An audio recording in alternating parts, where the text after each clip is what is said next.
Hello, Cowboys Nation.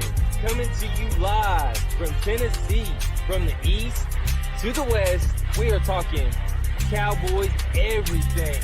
And you just entered the Cowboy Zone. Welcome back to another episode of the Cowboy Zone. I'm your host, Marcus Jones, the Bluff City Cowboy, coming to you live from Memphis, Tennessee. And we got a great show for you guys today. Gonna talk a little Cowboys football, do a recap of Monday night's game, and then talk a little about what we can expect for the rest of the year. But I couldn't do this by myself, so I had to bring in two very special guests to join me. First of all, we got Amanda, who is the co-owner of, in my opinion, the best Cowboys social media network. Well, thank you. Online right now, DC4L. And then we got Charlie Moffitt joining us from Establish the Pass podcast. How you guys doing tonight? Great. How are you? Good. I'm doing good. Yeah. See, we got Eric joining us early, and got Mendoza tuning in. Thank you for joining. Also, see, I got my guy Jeff joining. Thank you for joining us as well. So it looks like the views are growing pretty quickly, so we should have a very spirited episode. You guys know this show is fueled by crowd engagement. So if you're here, getting those comments, let us know that you're there. Give us your questions. Give us your feedback about what you think, what we're talking about. And also, be sure to like, hit that bell, and subscribe to my YouTube channel, Bluff City Cowboys, for all things Cowboy Zone. All right, guys, so I don't want to keep you here all night. We're going to get right into it, and we're going to start off. Luckily, we can do a Victory Wednesday. So let's go into a game recap of Monday night's game against the LA Chargers. Game recap. All right, so we'll start off with just a couple of offensive and defensive notes that I put up. I didn't want to go through the full game. These are the ones that just really stood out to me. First of all, offensive line struggled, particularly on the inside. Tyler Biadasz, Tyler Smith, they made that defensive tackle look like Aaron Donald out there. It was ridiculous how he was just constantly beating them up the middle and messing up the run game and the pass game. Second offensive note that stood out, Michael Gallup, just his route running still lacks effort. And you can see the lack of concentration, lack of effort in what he does. He's not running routes crisp. He's not getting in front of the corner on slants. He's not running his comebacks. He's rounding out comebacks. It's just a bad look all around. And if you look at the game, and I know somebody may bring this up, but if you just take out Michael Gallup's 10 targets, Dak had a perfect QBR. I don't think he only had one incompletion. He took 2 sacks, but everything else that you could say bad about Dak, it all went to throwing to Michael Gallup. And that's kind of a recurring theme from last year. You could probably look at 3 or 4 interceptions from just Michael Gallup's mistakes last year. And I know Charlie will appreciate this one. Play calling was extremely predictable. They kept running that same stupid halfback dive to the left side, even though, like I said before, Tyler Biadasz and Tyler Smith were consistently getting beaten in the A gap. And overall, just a bad offensive game plan that was saved by a great performance by CeeDee Lamb and Dak finally doing some improvisation. All right, so let me get you guys in, get your thoughts about what I just said, and if there's anything you want to add on to it.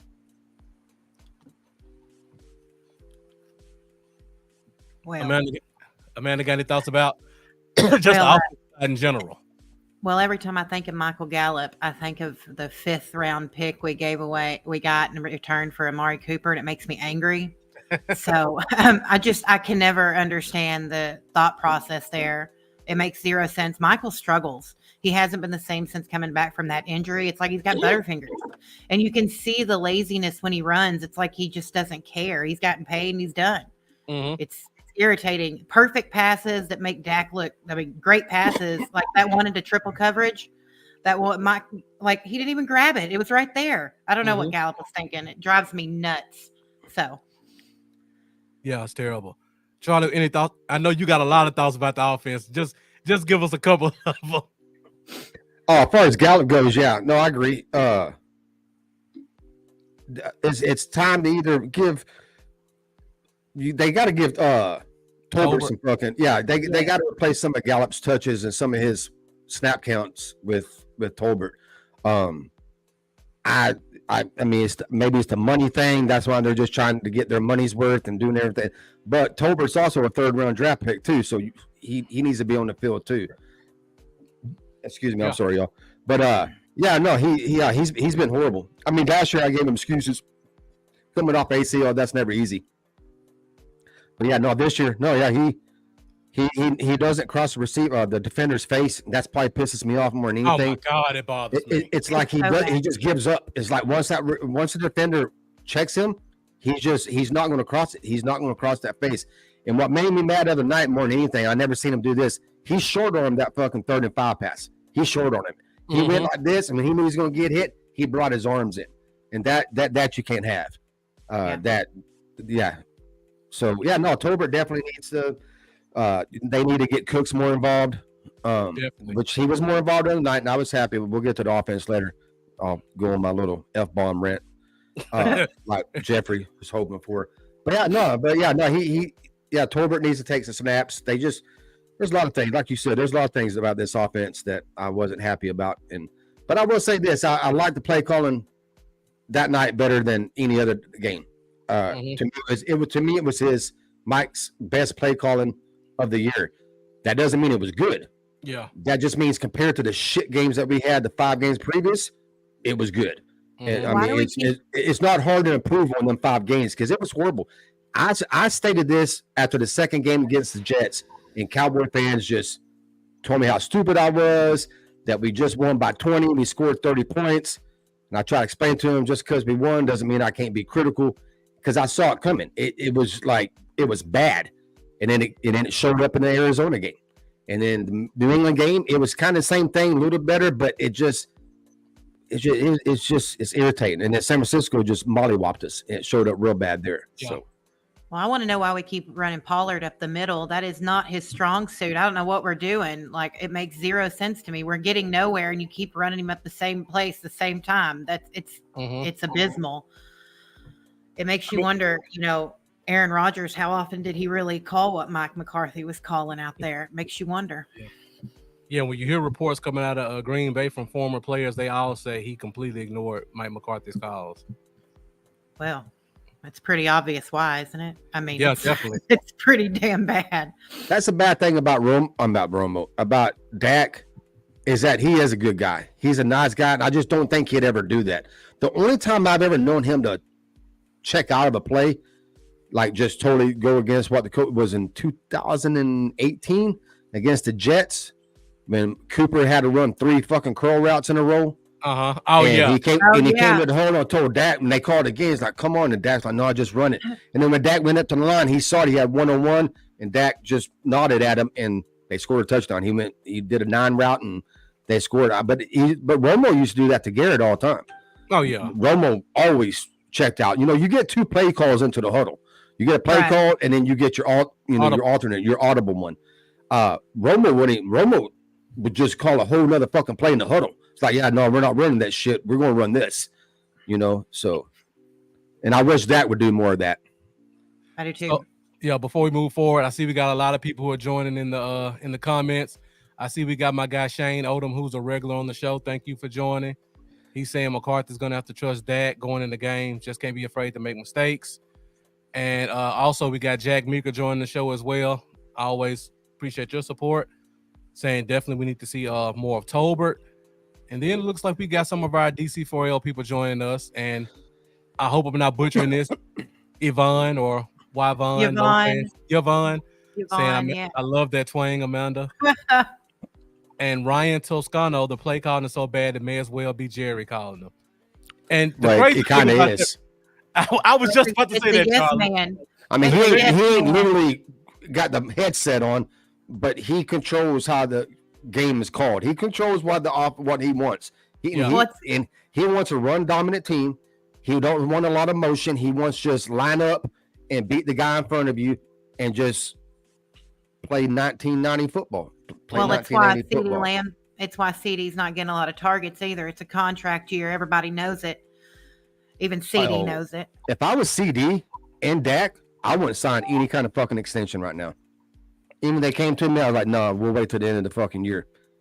And then with CDs, they picked up his 5th-year option. But I make them pay me that big 5th-year option and put them in a bind. I wouldn't.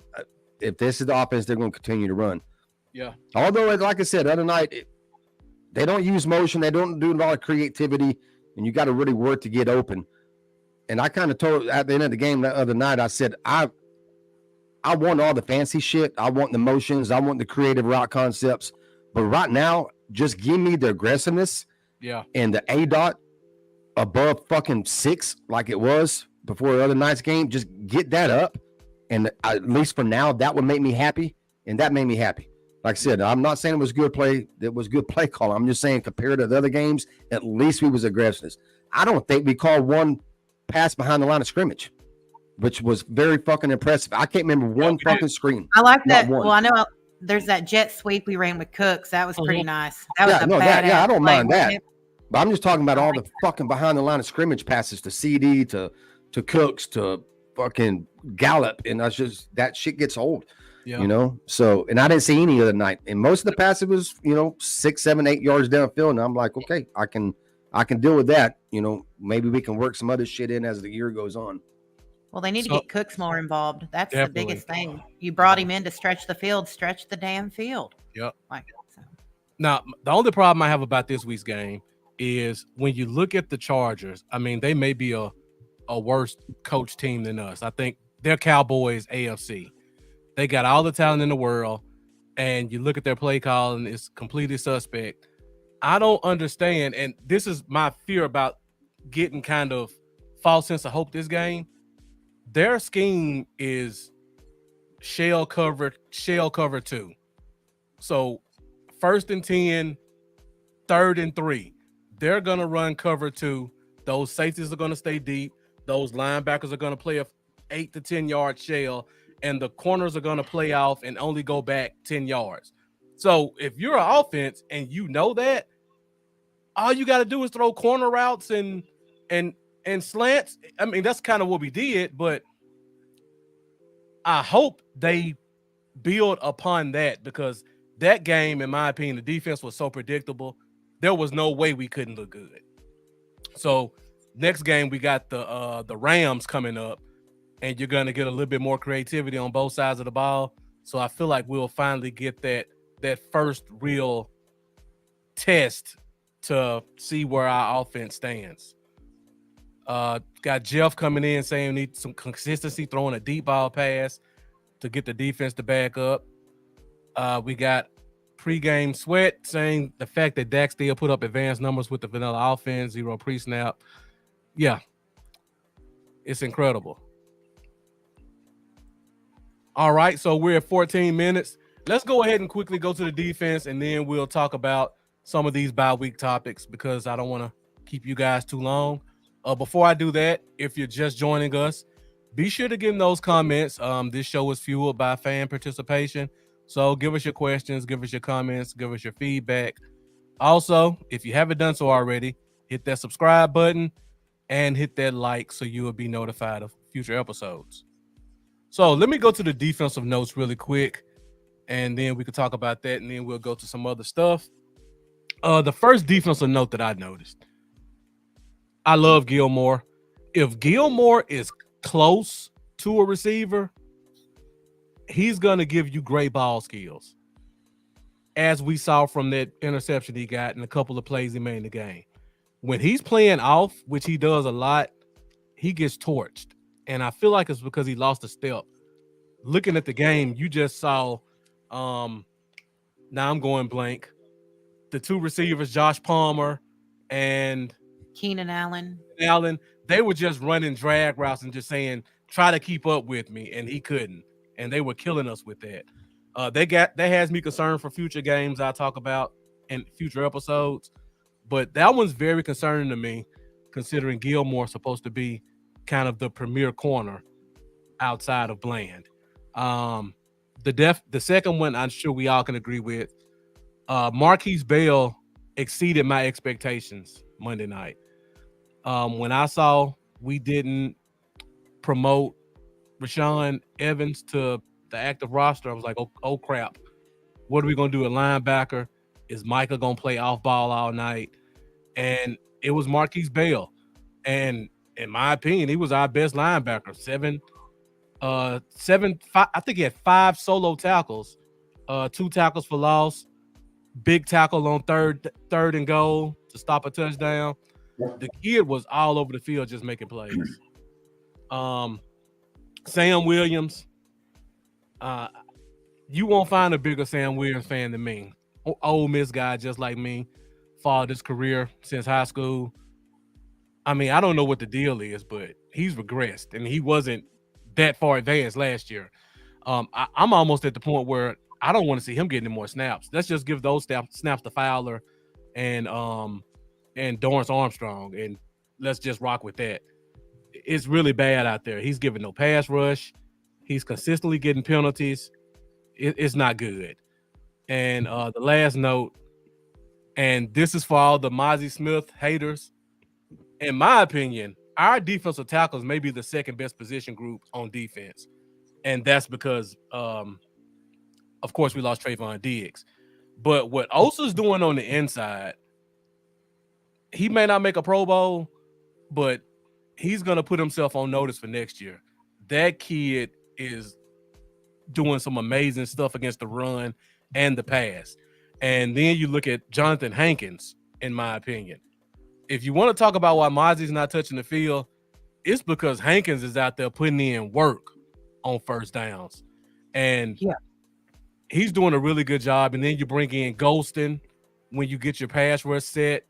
And Golston and Osa are just killing with stunts, setting things up for the edges.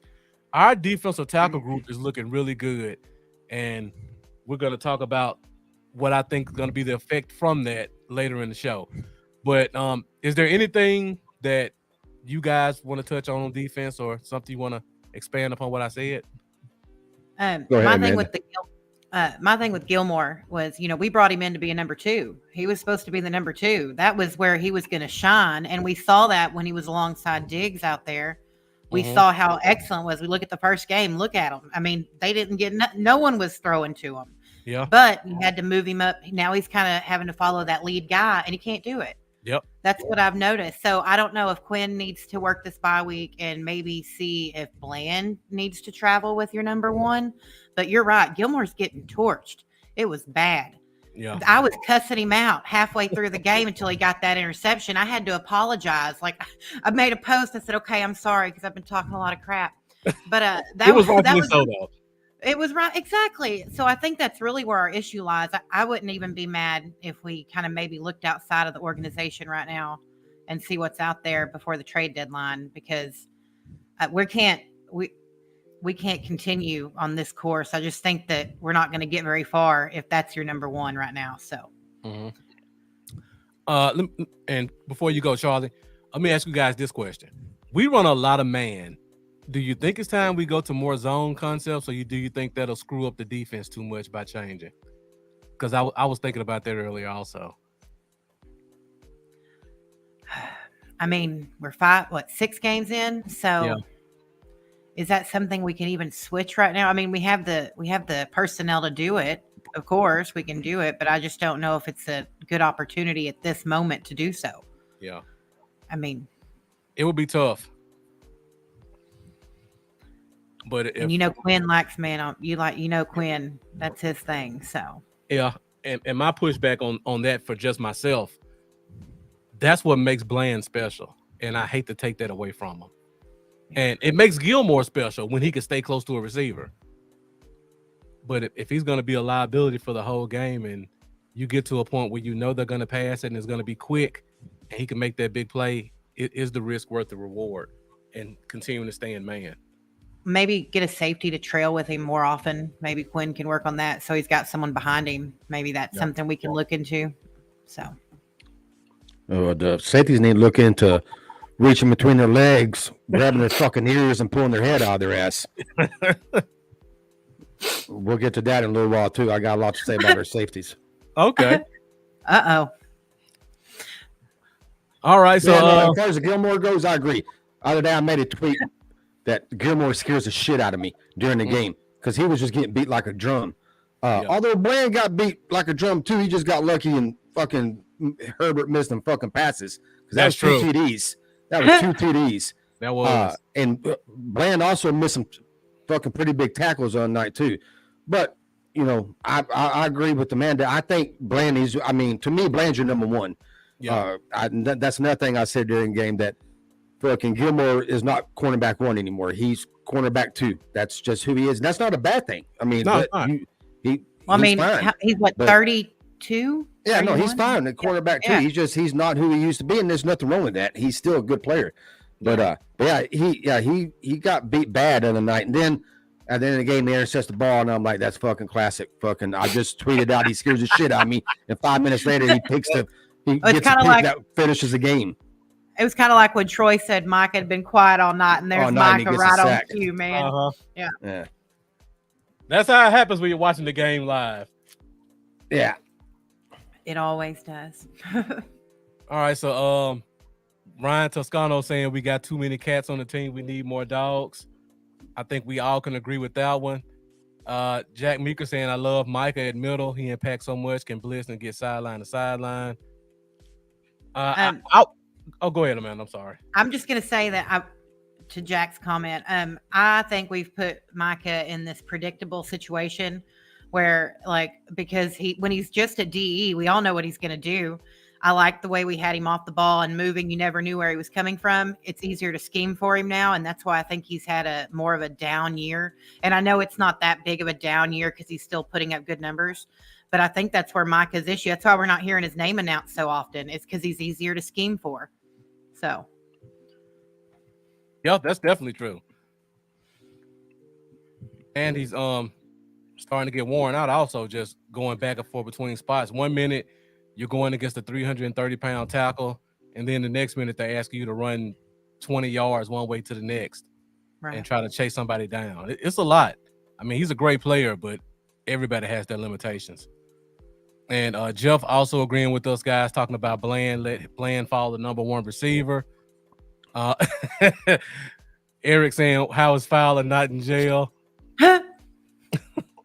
I guess he's talking about the pregame fight when he knocked the shit out of Eckler, right? Isn't that who it was? Yeah. That's who it was. Yeah. Got an offensive question from Jane Odom before we move forward. Shane asked, what are your thoughts on Deuce Vaughn? McCarthy's conservative game plan is not helping. He is not getting enough playing time. Well, he was a healthy scratch last game. He was. Well, he should be. I don't know. I don't know if it's, I don't think it's scheme. Like, I know we all want him to be Sproles, but there comes a point where he's just not big enough to be out there. It's almost embarrassing when you see that little kid out there running with these grown men. He's not good. I mean, he's had a few good plays, and it's kind of like, who was it? Was it Ryan Switzer? Is that who it was? Kind of like a little tinker toy. It's similar in that nature. So McCarthy can't use him well. So, and I don't think he needs the playing time at this point. I think he hurts the team more than he helps. So. Mm-hmm. Well, it depends. If McCarthy I said this 3 games ago. If McCarthy's going to keep using them like he's using them, and not put him in positions where he can, have success at, then just make him inactive because it's a wasted roster spot on game day. Yeah, I mean, I would probably take it a step forward and cut him.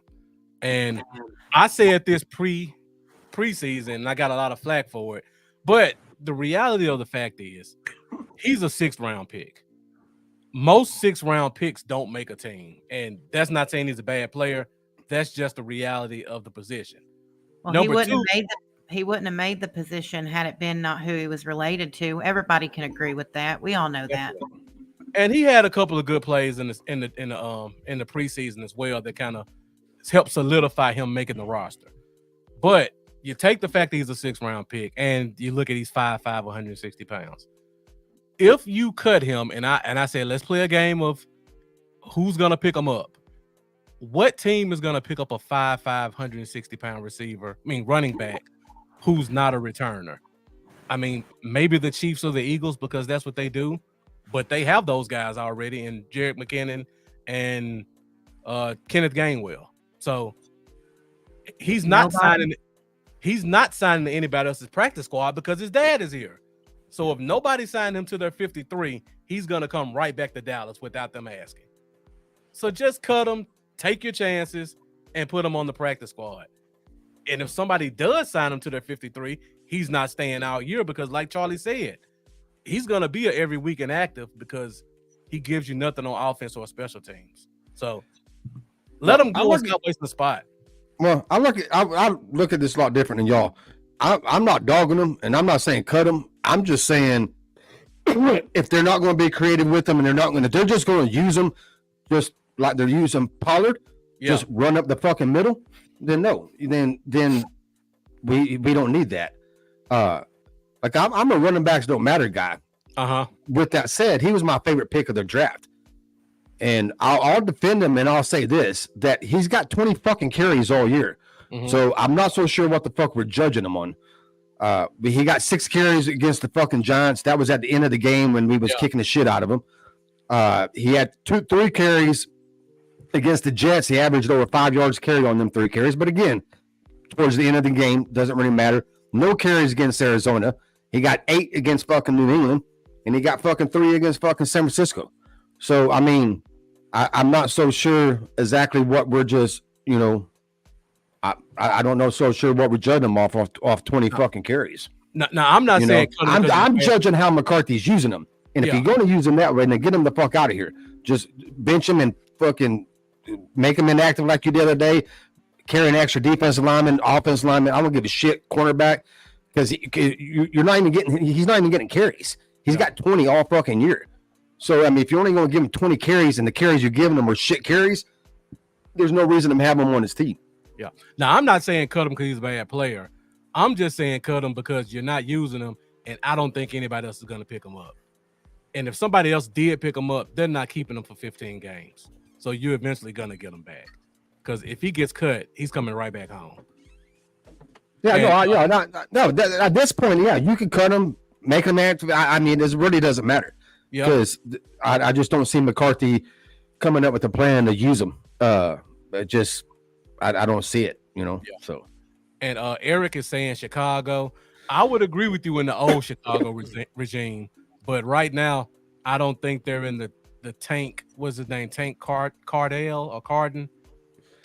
Tank Cohen. I'm sorry, they're not in the Tank Cohen era of Chicago anymore. They're going with big backs like Roshan Johnson and Dante Foreman and Khalil Herbert. All those guys are like 6'1", 215 plus. So I don't think Chicago would be a viable option anymore. All right, guys, we're at 29 minutes, pretty much at the halfway point. I see my guy Keystone join me at 29 minutes. He normally hops in about 30 minutes or so. So appreciate your support. If you guys haven't done so already, once again, hit that like button, hit that subscribe button. Also, share this video. Share it to your favorite Cowboys Facebook group. The conversation is really just starting right now, so there's going to be a lot of good dialogue going, and we want to get your guys' comments as well. So, Chargers game is behind us. We're officially in the bye week. Let's talk about just some random topics going forward and just talk about a little bit of what we've seen so far this year. So I got a couple of questions that I'm going to pose to the people on the panel and you guys as well. So just kind of get in the comments and let me know your thoughts. So first question, so far this year, who do you guys think is your unsung hero? And what I mean by that is we know the big names, the CeeDee Lambs, the Dax, the Micahs.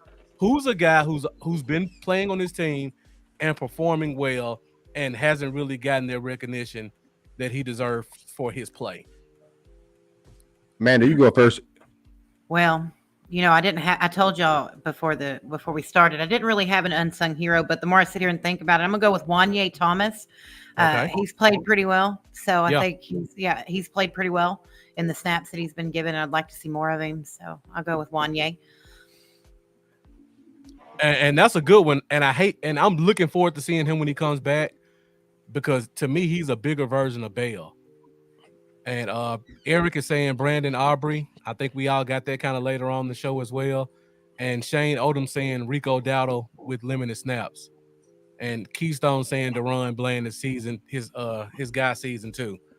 What you got, Charlie? Who's your unsung hero for the team so far this year? Mine is Bell. Okay. I wish he'd had more snaps throughout the past 6 games, but he got a lot of the night, and I'm glad he did, and he impressed me even more than I thought he would. But yeah, no, he's been good all year. I think he should have had more snaps. Thomas would have been my second one. Mm-hmm. Actually, Thomas might would have been my first one if 2 things. One, if he would have been inactive of the night and got a chance to play, I think he would have made a lot of plays. And he hasn't got a lot of snaps either. I don't think he's got enough snaps. Yeah, because there was actually one game, I forget which one it was, where the linebacker barely played that game, and Bale and Thomas were rotating in that spot, and I thought that was interesting. And then you start to kind of see them play a little bit more, and now I see why. I mean, despite their size, those guys know how to read running lanes and make tackles. Yeah, I'm more impressed with our 2 backup safeties than I am all 3 of our starting safeties combined. That's a good point. Seriously, I think them 2 have outplayed Curse. I think they outplayed Wilson, and they outplayed the hooker. Yeah. They've made more plays. They've got less penalties. So yeah, no, I've been impressed with them too. Okay. And Keystone saying Marquise is also season 2. Season 4 is coming soon to page near you. Yeah. We're all kind of draft guys, and Mendoza and Keystone were the first 2 people just talking about Bale the whole year in college and what he was doing down in Florida A&M. And I started to take a look at him, and I was like, I hope this guy falls to us. And we got him. And so far, he's starting to show me exactly what he did in college coming from a small school. Yep. All right. So next question, offensive MVP. From an offensive standpoint, we don't have a lot to look at in terms of offensive performances. Everybody's kind of underwhelming. But who would you guys choose as an offensive MVP so far in these first 6 weeks? The man who puts up the most points, Brandon Aubrey. And I don't even think that really counts as offense, but he's the best. So that's all we've got. I think he's about to break a record too, like 3 field goals away from breaking a record set in 2015, if I recall right. Mm-hmm. So yeah, by a rookie. Yeah. Most field goals made in straight as a rookie. Yeah. Yep. Yeah. He makes it look effortless too. I've noticed when he kicks, it's almost like he just walks up to it and just boop, and there's 40 yards. I said this other night. His swing kick reminds me of Ken Gifford Jr.'s swing at baseball. It's just a natural, just pretty, just like no effort, just dumps it and it goes. Yep. Yeah, no, he's been impressed. I don't really give a shit about kickers, never have. But I mean, if you got a good one, I'm fine with it, But yeah, he's been impressive. Yeah. Yeah, So, just to think that he played soccer last year. That's right. And it also tells you why we didn't see a lot of him in the preseason. They wanted to be able to cut him and move him back on that 53-man roster. Yeah. It was little gymnastics on their part. Yeah. Eric saying, yeah, he's a cheat code, batting 1,000. Definitely something that we can hang our hats on going forward. Hopefully we don't make any mistakes with him and screw his head up mentally or play little funny games that we normally play with kickers and cut him to try to make room for some 5th receiver and hope we can sign him back. So let's hope he's here for a while, at least until he starts to slow down. All right, so this one's probably going to be a little bit harder. I want you guys to give me your defensive MVP. I mean, we can Dak was my offensive. You said Dak? Dak, yeah. Okay. But just because there's fucking nobody else. That's true. I mean, I can't pick any of the O-linemen. I can't pick any of the receivers. Although CD, I think's had, he's had a pretty good year. I can't take a receiver that fucking checks out of the game and he's not getting the ball and fucking cries and pouts. I can't do that. Yeah. And I'm a CD guy. I'm a big Lamb fan. But when you check out of the game mentally and just fucking, I can't go with you. You got to grow up a little bit. Now, don't get me wrong. I understand his frustration. I mean, I'm sure he wants to punch that motherfucker in his mouth, Mike McCarthy. But I mean, you got to keep your head in the game, though. You can't just check out like he does. Yep. So defensive MVP, and I see we got a lot of people joining in the comments. Thank you guys for all your participation. Let's keep those comments rolling. We got Rika saying she has Bell as her defensive MVP, and Keystone saying low key D-Law, who could also be considered an unsung hero because of all he does in the run game and setting up guys and not really getting recognition for it. So who do you guys have as a defensive MVP? Deron Bland. Okay. I could definitely see that one. Playing in that tough slot position. Okay, Amanda went audio only. So playing in that tough slot position, then stepping out to be the outside guy and still getting interceptions, I could definitely see that one. Who you got? Did she go audio only? Did she check out? No, I can see her. She's audio only right now. Oh, okay. So who do you got your defensive MVP so far? Me, I got Osa. I'm with you. Osa has been our best defensive tackle against the run and obviously against pass rushing the passer. Yeah. But yeah, no, he's been a beast this year. I mean, like I said, putting pressure on the quarterback, stopping the run. Yeah. No, he's right up there with me. I mean, for me, as far as defensive line overall. Yeah, he's played pretty impressive football. So very much so. This is definitely his best year. And plus he's been my guy since we drafted him. I mean, not since we drafted him. Let me back that off because I gave him a C for that fucking grade when we drafted him. But once he started playing preseason, that's when I was like, he became my guy. I was like, this dude's going to be good. I think we all gave him a C because we thought he was undersized. Like I just did. Yeah. I think everybody knew he could play. And,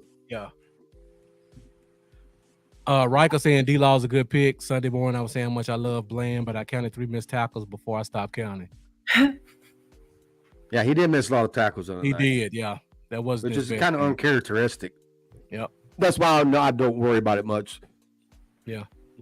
Now, a lot of that could come from the fact that they lined him up over the left tackle instead of the right tackle quite often in the game. And that kid is just a great young talent that a lot of people can't get off of. Mendoza saying Bland, Keystone saying Osa stayed and put in work with the D-line coach on the bye week. Always good to hear young guys getting that extra work. And then Rika says went to my phone from the car and Charlie's dog got in there and won't get out. That why we don't hear the dog barking, Charlie? No, she's outside. Yeah, she took 2 dogs out there. Okay. And he thinks when he goes outside, that means we're leaving and he gets to go for a car ride. Oh, okay. He's a big motherfucker too.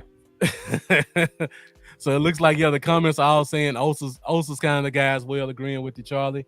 So now let's go to who has been the underperformer on this team. And we probably got even more options for that than we do for defensive MVP. Either side of the ball, Amanda, who do you think has been the biggest underperformer, underachiever? Michael Gallup. Okay. Hard to disagree with that one. I'm done. I'm so tired of him. So send him on somewhere for a couple picks if you could get any. Yeah, I think we're stuck with him this year. It's going to be a hard move. What about you, Charlie? Who you got? Well, if I'm allowed to say the safety room, I'll say the safety room. But if I got to pick one, I'll say Curse. Okay. No, I can agree with that one. You know what I don't like, and I would probably say Wilson. It's almost like they switched their roles. Like when you look at years prior, Wilson was the guy who kind of played the borderline linebacker playing in the box, and Curse was the guy who kind of followed the followed the tight ends and kind of helped in the slot. They've reversed those roles, and Curse hasn't been playing as well in the box as he has before, and Wilson just looks terrible in coverage. And that's always kind of been his deal. And I wish they switch it back, but yeah, those two guys are definitely been underperforming for me this year. Curse's ego has turned me off. He gets like when he stands up and like celebrates the weirdest stuff. It's like it really wasn't that impressive. And then he got that taunting call. He's another fucking player I wish would just get off Twitter. Please, just stop. Him and Micah Parsons, man. And I love Parsons. He's a fucking beast. And I'm not trying to be rude, man, but I just like, dude, shut the fuck up. Like, just what are we doing? I mean, why do you? I don't know, man. It's fucking irritating. Maybe because I'm fucking 50, or I'm not 50 yet. I'll be 50 Monday. And maybe it's a little different for me, but it's just players talking as much as they do and getting on social media. It's just like, God, man, just shut up. Well, they keep writing checks that they're, what is it? What's the saying? They keep writing something that their mouth can't, or that their play can't cash or something. I don't remember the saying, but that's what's going on. They keep talking big game. It's just like Micah and that Tyreek Hill thing back and forth. I'm going to lay you out. And then it's kind of annoying. Curse is good for a penalty a game, at least. And it's going to be on third down too. We're going to stop him on third down and get him off the field. And he fucking gets a flag thrown on him.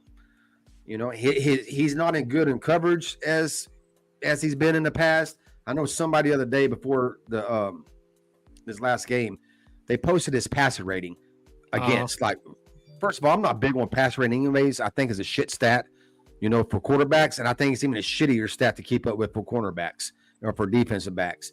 So that doesn't impress me. But he's not as good in coverage. He's not good at stopping the run as he's been in the past. He gets stupid fucking penalties. He's just been real disappointing. But like I said, it's our whole safety room just has been. That was the one group going into the season. I'm like, that's the group. We can count on them. Wilson, Curse, and Hooker. And they've been the worst part of the position group outside fucking Bell and fucking Thomas stepping up and making them better. Outside them two, they've been the worst position group on defense. Yep, definitely. And they were considered a strength last year. So yeah, at some point, I think we're gonna have to see Mukwamu stop getting healthy scratches every week. And what the fuck is that about? Well, I don't understand that. Like I don't understand why he was a one coming into the season. I'm like, I think he's going to step up because he showed up last year, and I'm like, he's going to get more snaps this year, and he's even going to be better. If we need a cornerback, he can play emergency cornerback, and that motherfucker hasn't even been in the game at times, or even on the game day roster. And I'm like, what are we doing with him? And he's a good special team player too. I don't think he's been active once, has he? I know at least 3 weeks he's been a healthy scratch. At least 3. I'm not. Yeah, I thought there was one game I seen him there. I could be wrong though, but I thought at least one game he was on the roster. I really liked him last year. I don't understand. It's like Dan Quinn's like doing something bizarre this year. I haven't figured that out. Certain players that should be on the line, on game day roster aren't there. I don't know what it's about. So, and even just from a special team standpoint, Tolbert is not a gunner or a jammer. They're throwing him out there at that spot because we lost Goodwin last week. That's what Mukwamu played last year and played it well. You got right back, put Mukwamu out there, and just let him do that. We don't need to see Tolbert out there anymore. Last week proved that. I'm kind of giving Tolbert a little pass on that because, he didn't know the ball wasn't touched, but it was pretty agitating. I don't even want that play altogether didn't make any sense to me. I guess that's the way you get around it. I don't have a problem with him. I'll defend him on not knowing the ball was touched. That's not his fault. He was just trying to make a play, but he shouldn't have been that fucking close to Turpin in the first place and engaged with because the fucking dude was 3 yards away from him anyway. So there was no reason to even engage that guy. Mm-hmm. Because that guy wasn't going to be able to engage Turp anyways. And so, that's where he made his mistake at is when he engaged him to block him. Because once you engage him to block him, then the defender can throw you into him and it's legal. Yep. Now, if you just sit there and you're just sitting there and he throws you in, that's not legal. That's a penalty on the other team, not you. Mm-hmm. So, but yeah, no, that was the only thing. He shouldn't have been that fucking close to him. All right, so we got one more question before we move forward to the rest of the season, and this one is, what has been your biggest surprise so far? Pretty wide-ranging question, but is there anything that you've seen this year, player outside the field, that's been a surprise so far with this team?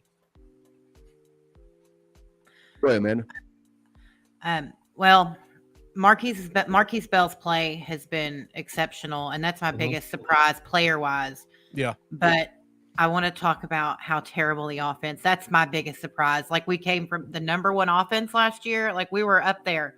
And then this year, what is it? I think we're in the low 20s. Yep. Like it's bad. We are a terrible. That's my biggest surprise, is how you can do such a turnaround. Like, it's abysmal, and it's really embarrassing to look at the people that you have on your offensive side of the ball not doing really anything. So that's my biggest surprise. Keystone saying Kellen McCarthy versus Jerry Moore. What about you, Charlie? What's been a surprise for you this year? As far as players go, it's been Thomas. I've been impressed with how I was impressed with him in preseason games, but you never know how that's going to roll over into the season. And that's been my most impressive part of the season, was Thomas. Yeah. Jack Mika saying O-line not being able to open holes. For me, it's been the tight end position. Like, the tight end position has been a staple for our offense for the past 4 years. We saw a lot of promise from all three tight ends we had on the team last year. And we drafted a guy in the second round in Schoonmaker. Schoonmaker can't touch the field. Hendershot's probably going to get cut the way it's going, or put on IR.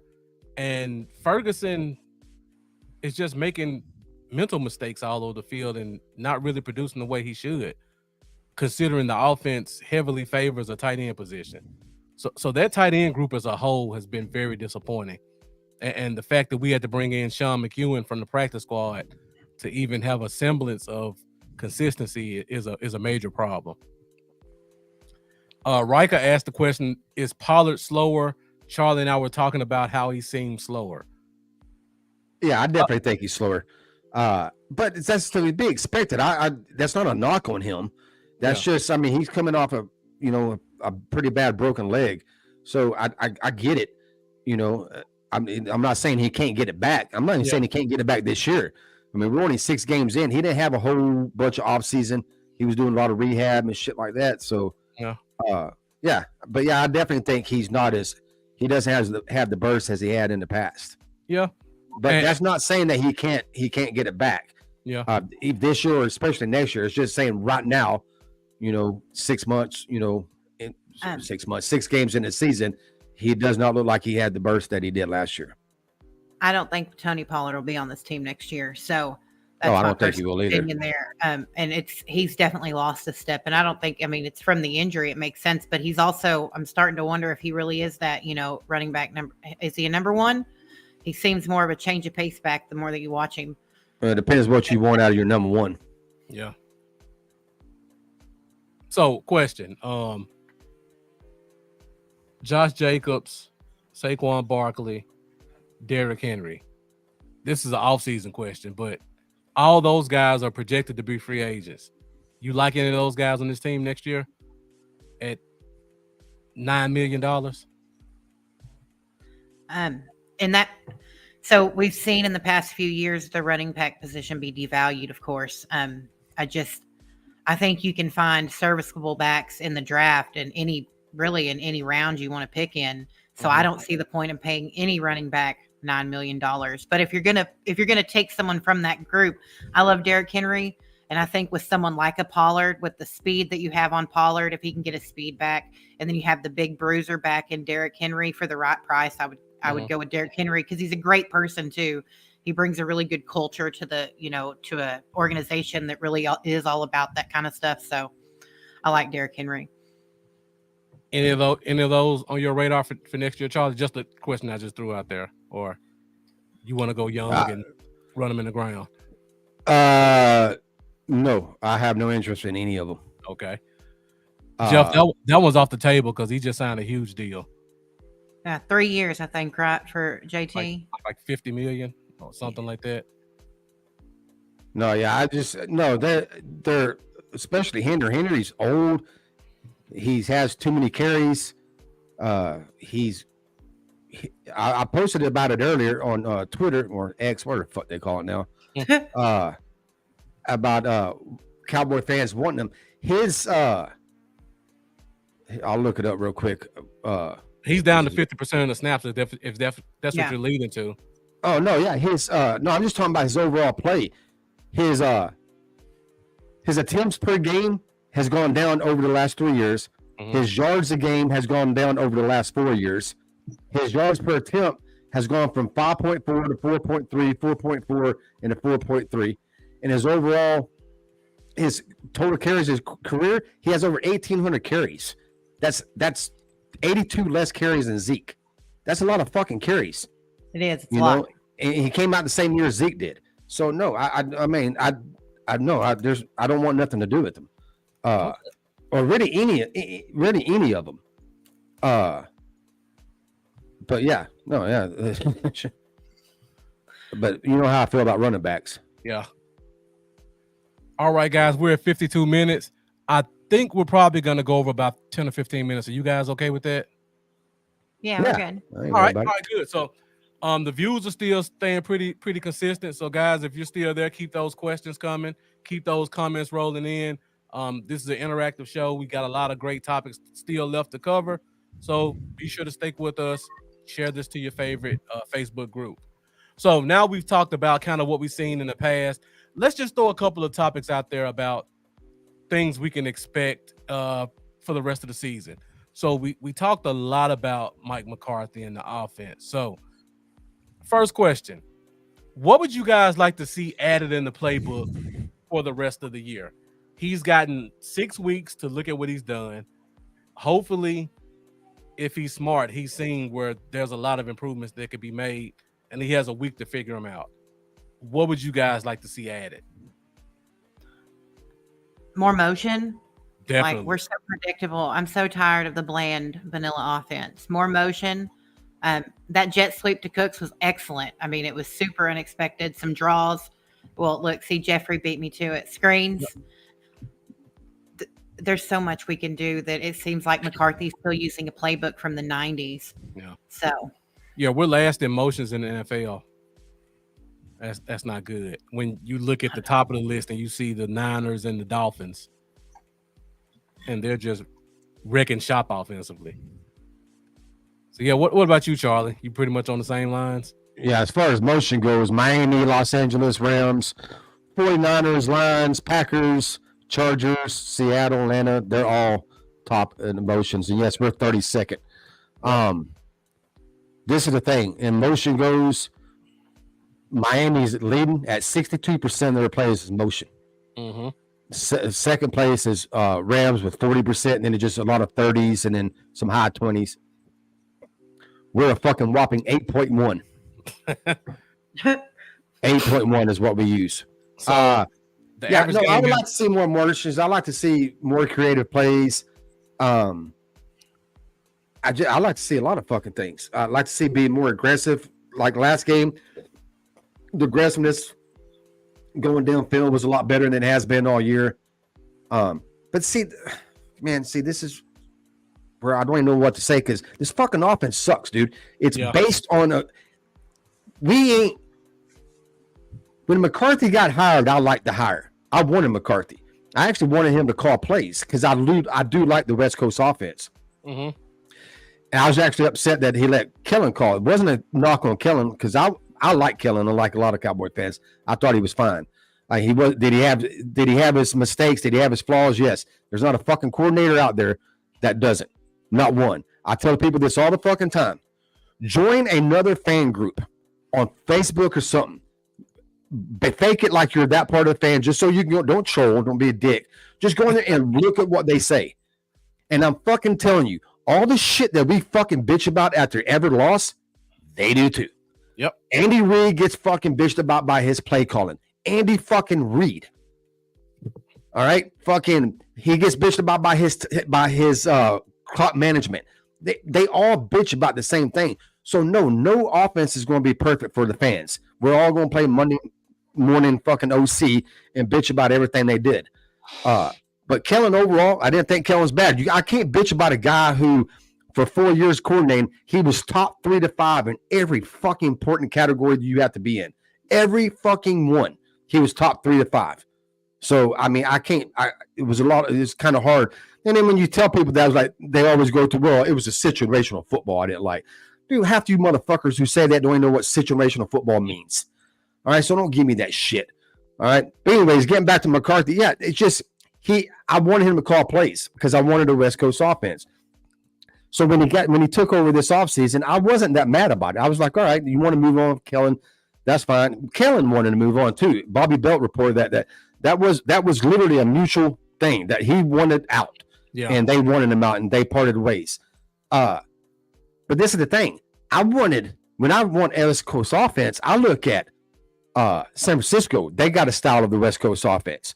Miami, the Rams, Cincinnati. That's the ones I wanted. McCarthy brought in fucking Bill Walsh's fucking 1980s, the original West Coast offense. Yeah. I don't want that. I don't want that shit in 2023. You know, and in that so if I'd known that, because I've seen some people, I think it was Connor Lofsay said, people who wanted him in, y'all should have knew what the West Coast offense was about. No, fucking this is not what the West Coast offense is about. Not this. This is not the West Coast offense that we see in 2023. This is literally the West Coast offense I saw when the fucking Cowboys playing the fucking Niners in the NFC Championship games in the 90s. This is what I was seeing back then. Mm-hmm. Not in 2023. It looks nothing fucking like any other West Coast offense being ran right now in the NFL. Fucking nothing. So yeah, no, there's all kinds of things. But he's not going to add that shit to it. In midseason, you can't just flop and just start throwing shit in there. I mean, they built this offense all offseason. Months and months and hours and hours. I don't know how it took hours because it's fucking simplistic, but months and months and hours of fucking building this offense. So just to say in week 7 or week 8, they're just going to turn it on and just change it. It's not. I hope they do add some motion, but are we going to be motion in the 30s and 40s? No. You know, I just hope we can get up in the fucking teens. You know, I hope they stay aggressiveness. I hope they keep that's a dot above 7.5. You know, I wish they'd be a little bit more creative in their fucking run game, you know, and their blocking schemes. Their blocking schemes are generic too. Just run it up the middle. Mm-hmm. That's part of the offense. It's just it's real fucking disappointing. You know, I mean, my thing is this: why the fuck did we get Cooks?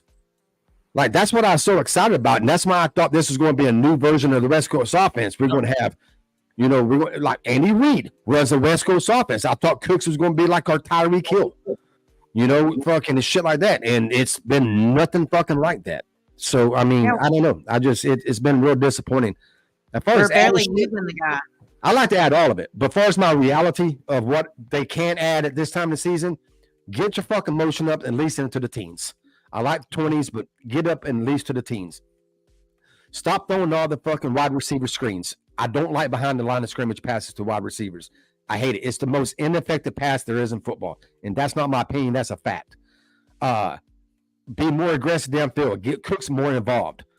You know, target CeeDee Lamb. Get CeeDee Lamb going. He is your best fucking wide receiver. There's not a lot of fucking teams that can stop him. Get him involved. Be more creative with the fucking run game. I don't know. I don't have the answers to that. I don't know if they can change up the blocking schemes or if they're willing to. But overall, I just think Mike's an old school coach that's stuck in his old school ways, and I'm scared of how much he's willing to change.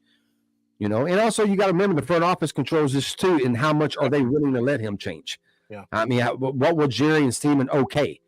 You know, if you believe the story, the rumor in 2021 after the Carolina game, after they went 5-1, 6-1, Stephen Jones meant to fucking kill him more and told him cut the fucking motion out. He didn't want all the fancy motion shit. You know, when everybody was like, why does he stop using motion? From the rumor, believe it or not, it was the front office wanting them to back off the motion. So, I mean, I want a lot of shit, but reality is I don't know how much we're going to fucking get. I mean, I like them to fucking sit down and realize, holy shit, man, we got We got to do more. You know, we got to, you know, and this is another thing, and I'll shut up my rant. I don't see how this defense, or let's say the offense, I don't see how Mike McCarthy and this offense watch game tape, you know, after the game's over with, the Monday, they watch the game they just played. I don't see how they sit there and watch that offense that they play, like San Francisco, and all the shit they do, and how much trouble it gives our defense, and what the bad situations it puts our defense in. I don't see how they can watch that and not want to do that, and not think that. On the opposite side, I don't see how our defense sees other teams put them in bad situations. Then they go out to practice and we run this fucking vanilla offense, and they're like, "Fuck, this shit's easy to stop." You know, that's why fucking people was trying to make it out the defense was getting pissed off at Dak. No, the defense ain't getting pissed off at Dak. They might be getting pissed off at McCarthy because they see this shit every day in practice. They go against the San Francisco 49ers. They see what they do, and they see our offense in practice thinking, the fuck is this? No motion, creativity is fucking shit. They don't do nothing. It's plain Jane offense. So I don't see how, you know, it's got to be frustrating to the players when they watch film and see other offenses just do all this fucking crazy shit, and to see our offense out there just line up and just, our players are good, we're going to beat your players, top shit, you know. So anyways, that's my rant. That's what I want done. If you guys like rants like that, be sure to find Charlie on YouTube, and you're going to get plenty of that and a lot more. Oh, Ryko, I'm sorry. Amanda, were you going to say something? I'm sorry. Oh, no, I enjoy Charlie's rants too. So. All right, so let me just go through the comments real quick, and we'll go to the next question. Jack Meeker saying use Dak on the read option on the regular. Even just at all, because when he does it, it's usually effective. You don't have to do it too much. But when you keep giving it to the running back on the left dive, mix it up sometimes just to keep that edge guessing and pull those linebackers in a little bit more, pull them out. Let's see, you got the other comments. I agree with some of the comments about Dak running more. Yeah. But I think a lot of us been bitching for that for a few years now. And Stephen Jones came out and admitted it's them holding him back. But see, this is how I'm with Dak. This is why I want Dak to just tell him to fuck off. You just got paid $160 million. You got a contract that changed your whole life. They're not going to fire you mid-season. They're not going. They can't take your money. They've already gave you the fucking money. So don't worry about what they want you to do. If you want to run that motherfucker. Mm-hmm. You know, if you want to pull in and run, go. If you want to scramble out instead of thinking, fucking go. You know, that's what the whole reason I wanted Dak to get the contract, and I was backing Dak in that contract. It was for his whole game. It was for his passing ability and his run ability. If you take his run ability out, I still think he's a great quarterback, but it takes a big chunk out of his effectiveness. You know, and he admitted the other day that he thinks the reason that play worked, that 4th and 1, and he got a touchdown on, is because he hasn't done it all year. Teams haven't seen him pull it out, and I think they were shocked. They're like, holy shit, that motherfucker kept it. You know, I wish he would do that more often. You know, so, and I will say another thing too. All read options aren't read options. I want people to understand that. Sometimes they see Dak do a read option, and he hands off, and it was open wide. They're like, Dak should have kept that. Not all read options are read options. Sometimes that's a run play out of a read option look. Mm-hmm. Russell Wilson talked about it 4, 5, 6 years ago in Seattle when they asked him about keeping the ball. He never keeps it. He said most of them calls to whatchamacallit was not read options. They was run plays to Marshawn Lynch called out of the read option look that he had no option to keep it. And I know people will say, well, even if he ain't got the option, he should pull it to run. You don't want to do that shit. Because when the read option is, that running back's trying to fucking grab it. You know, read option, he ain't. He's just letting his arm sit and waiting. Read option, if it's a run play, he's grabbing it, and then you're trying to have a quarterback pull it out of his fucking stomach. That's going to cause a fucking turnover. I'm not so sure that wasn't what happened the other night, because Dak almost fumbled that shit. Either that or he just left that bitch in there way too long before he fucking pulled it. Mm-hmm. But yeah, no. So I know people always seeing the read option and Dak should have ran. I just want everybody to know not all read options are actually read options. Some of them are just run plays out of the read option look. Well, Dak's not a pocket passer. He is not a. I mean, he is. He can do it, but that's what they're trying to make him is just solely a That's not. He's not effective, like Charlie said. That's where he's taken a step back because you're not letting him use his abilities. And Dak has the ability. I mean, he's got the stats. Everybody knows it. But the issue is if he's getting behind, he has to play hero ball. And then he's out there being a gunslinger. He's not the gunslinger. That's not Dak. I mean, that's just the way it is. He's a good quarterback and he can get us where he needs to go, but we're limiting what we let him do. And that's ridiculous. Like that's just, it all goes back to why the front office isn't supposed to get involved in the happenings on the damn field. Yep. That's what it is. So. All right. I see we got Johnson L. Jacoby joining us. Looks like a new name. So thank you for tuning in. Definitely appreciate your support. Make sure you like the broadcast and continue to follow us for future Cowboy Zone episodes. So I didn't expect that question to go into such a debate. So we're going to keep the show going quickly. We're 2 weeks away from the trade deadline. And of course, this is where everybody starts talking about who can we sign and what player may be available. So I'm going to ask you guys, what are some potential realistic trade targets that you see? You don't have to name a player. You could just go position if you like. I'm glad you said that. Okay, I want you to call Miami. I want you to see what Cedric Wilson's doing. Okay, and I know people are going to say, "Oh, why?" You know, that's a note. We had this conversation already, and you brought it up. It's what, $1 million. He's the fifth option once Chase Claypool comes back. So you need to, like, him and Dak's chemistry was phenomenal, and Gallup's not doing it. So bring him in and let him go. Bring him home and let's see if he's still got it. And he was good on special teams, and we need someone right now on special teams. Yeah. So that's my suggestion. So that's who I want to call. I want to call Miami and bring Cedric Wilson home.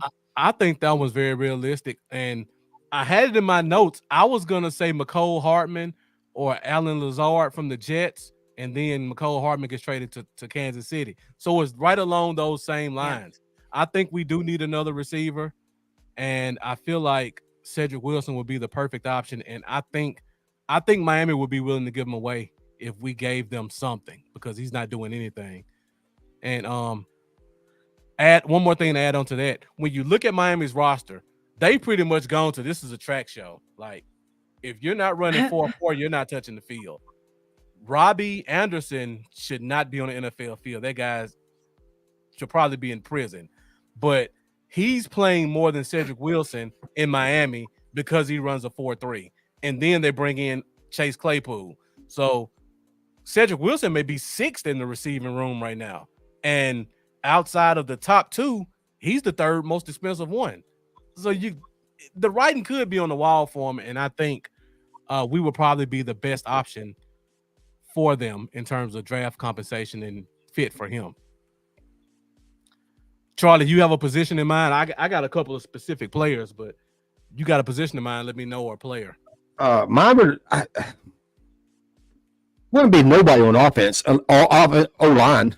If you want to bring in some I'm always for bringing in O-line depth, even though we got our 5 starters back. But I'm not saying that's going to happen or I even think it should, but I would never be against bringing O-line. But offense-wise, like receivers, I guess my question would be, what the fuck are they going to do? I mean, if you bring in Wilson, whose place is he taking? Gallup's. We just got to eat that money. Amen. So he's taking snaps from Gallup. Why not Tolbert? I mean, if they're not putting Tolbert in there, why the fuck are they going to give up draft picks? They got a third rounder on the fucking goddamn sidelines. Why are they going to give up more draft picks to get another guy to come in to be the third wide receiver? Well, the special teams aspect, what gets me is because Cedric can play special teams. I'm not trading for a fucking wide receiver because he can play fucking special teams. I'm not giving him a draft pick. Look, he can play special teams to skip up fifth. I'm not doing that shit. You got plenty of guys that can play special teams. We got plenty of rookies, plenty of undrafted free agents on that. I'm not bringing him just because he can play special teams. If you bring in Cedric Wilson, who snaps is he taking? If he's taking Gallup's, then why aren't we trading for a guy that we got a guy on the bench that we just drafted last year in the third round? Why don't we use him? Well, first of all, I think it would be more like a conditional pick. I don't think it'll be like a pick next year. It could be a conditional 7th. I mean, That's I've seen better players get drafted for conditional 7s. Second, I agree. Tolbert should touch the field, but for some reason he's not. And I'm assuming either it's the reason from last year where he wasn't picking up the playbook, or the chemistry with Dak just isn't there. And that's why they keep forcing balls to Gallup, because Gallup has been here. So you bring Wilson back, and that helps solve the problem of Gallup and getting him off the field. And also, Brandon Cooks, we love him as a player. Maybe there's something they don't like about him. That's why he's not getting the ball. So now you bring Wilson back, and maybe you're putting Cooks on the bench, which I hate to say it. And I go back to this. If Gallup sucks, Brandon Cooks ain't getting his fucking ball. What the fuck is Wilson going to? I mean, like, Jesus. I mean, I don't understand where another receiver is going to do anything. Like, I mean, they're not giving the ball to Cooks for whatever fucking reason. That a dude that's gotten 1,000 yards at every fucking place he's been. That's been the most consistent receiver. Not great, just consistent receiver in the NFL over the past 7 years. He's not getting the ball.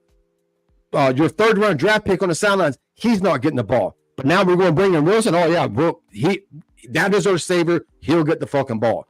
I don't see it. I don't see any way he's getting the fucking ball. I don't see any way that a receiver from outside is going to come in here and get the ball when you got two motherfuckers over there that ain't getting targets now anyways. And so we're just going to bring in another receiver that's not going to get fucking targets. I don't see it as a guy from outside. I think it's more familiar. Oh, he's outside because he's not been part of this offense. He's outside. I don't look at him as a Cowboy anymore. He's been away for 2 years. The offense coordinator ain't here. The head coach is still here, who's calling plays. That's not calling the fucking plays he had when he was fucking here. And the way we used him, he ain't getting fucking used like that in this fucking offense. So, the only thing I can agree with y'all, he does have chemistry with Dak. Now, after 2 years not playing with Dak, I don't know if he still does, how long it will take to get back. But we have Lamb, we have Cooks, we have Gallup, yeah, we have and we have Tolbert. And now we're going to bring in another guy so we won't give him targets so he can catch passes 5 yards behind the line of scrimmage. I don't see it. I don't see how any way that could fucking help this team. That's just my opinion, though. Well, from what I've seen the first 6 weeks, I feel like it wouldn't hurt because it's going to be low risk. And I think we're at the point in this offense where we just have to throw shit at the wall and see what sticks. And if they're not going to let Tolbert play, who's a 3rd-round pick, where else can we go in? Where else can we go in the receiver room? Jalen Brooks. I mean, we also got to remember, this is a guy they let go when we had no goddamn receivers. But the organization isn't genius now. No. When the team that you're coming from is offering you nothing, and this team is offering you $9 million, I wouldn't call that Dallas letting them go. That's securing the bag. Yeah, that's what I'm saying. I mean, that Dallas let him walk. Offer him play what, $1 million, $2 million vet minimum, somewhere like that. Traded fucking fucking Brown was our number 2 wide receiver last year. Yeah, that motherfucker's number 4 on the Houston Texans this year. That's what he's going in. So they thought more highly of Brown than they did fucking Cedric Wilson. I disagree with that, but agree to disagree. $9 million for Cedric Wilson. I think there's more him turning them down than them not wanting him back. I can go with that though. I can see that. All right, so let me get your since you don't like to hear offensive players, Charlie, I got another offensive player for you. I talked about this earlier in the show. Our tight end group has been giving us nothing. What do you think about a veteran tight end? You don't like veteran tight ends either? It's going to be the same fucking thing as a receiver. What the fuck are we going to do with them? We are running a fucking offense that barely passes the ball past the fucking 5 yards. And until that shit changes, and I'm telling you, once that shit changes like it did the other night, it got a little bit more aggressive, you'll see Dak's numbers come up. You'll see the wide receivers' numbers come up like you did Cook and shit like that. And if we run that offense, the receivers we have now, besides Gallup, we are fine. Okay. We are fine. But if we keep fucking running that same offense, I don't give 2 fucking shits who you bring in here. It ain't going to work. I don't bring fucking Kelsey in. That motherfucker's gonna be running 2 yards down the fucking field to catch a pass or block it. That's exactly what Jerry needs. He wants some Taylor Swift up in AT&T Stadium. That's I'm goddamn sure thing we need. The media is everything, okay? We saw At least Jessica Simpson looked good. With Romo, yeah. Sell some pink and jerseys. Carrie Underwood too, right? Let me just say the name, Charlie, and you tell me if you just completely hate it. Mike Gesicki. No, I don't like it. I mean, it's not an in the name. It's just I think our passing weapons are fine. I think our passive weapons are not being used correctly. Okay. I don't think bringing in any more passive weapons is going to help this offense. The only thing that's going to help this fucking offense is, like I said earlier, Mike McCarthy to reach between his fucking legs, grab his ears, and pull his fucking head out of his ass. That's the only thing. We're going into the season, how happy was we about our weapons? How happy was we about adding Cooks? And now 6 weeks in the season, we're not happy. It ain't the fucking players. It's not the players' fault. It's the goddamn coach's fault. You know, you could bring in Tyreek Hill, fucking goddamn Jerry Rice in his fucking prime. Anybody else, if you're running 5 yards or less, it ain't gonna do shit. I mean, it's the play caller. It ain't the fucking players. I mean, think about this. Last year we didn't, pretty much universally, we said our wide receiver room was not good. Yeah. And what the fuck did goddamn Kellen Moore do? He led the fucking league in offense. All right. And another thing, the coach that nobody liked, that Cowboy fans didn't like, he led the league in points, top 2 or 3 in efficiency. Every fucking category that's important, he was top 5 in everything. With the goddamn number 2 wide receiver, that's number 4 wide receiver this year on the fucking Texans. And don't forget, our starting wide receiver week 1. Our starting wide receiver week 1 is not even on the team anymore. Yeah. Houston. Yeah, that's what Kellen Moore did with this offense last year. With a lesser offense and lesser players than we had this year, and he was still able to get shit out of them. Whether you like him or not, you got to admit he got something out of that offense last year. Out of the offense, that's what always made me weird. Well, Kellen Moore sucks. In the same breath you're saying he sucks in, you're also saying our wide receiver room sucks. Well, if your wide receiver room sucks and your OC is able to get you in the top 5 of every important category, then how the fuck does he suck too? Because I don't see how you can have that same opinion. Fans can have them both opinions like that. You know, but like I said, it just I don't get it. We're happy. We was happy as fuck when we got Cooks. And what are we doing with Cooks? Didn't fucking use them for 5 fucking games. I finally used them. Got a touchdown. Got 60-something yards, 4 catches, something like that. They played well. When we finally targeted him, when he finally gave him a fucking chance. You know? So, I mean, use your fucking receivers you have now, and this offense will be fine. If the offense was fine last year with that wide receiver room, this offense should be fucking better. And it's not. And it's not because of the players. It's because of the fucking goddamn play caller. So Jeff says, is it safe to say we miss Kellen Moore? Absolutely not. Yeah, no, I know. As it stands right now, Kellen Moore is a better OC, a better play calling than fucking Kellen Moore. So in that sense, yes, we miss Kellen Moore. It was a mistake to let Mike McCarthy call plays and let Kellen Moore go. Now, would I rather have somebody under the fucking McVay tree or under the Shanahan tree or something like that, one of their young guys to come in, or Mike McDaniels, somebody like that to come in? Oh, yes, I would take them over Kellen Moore.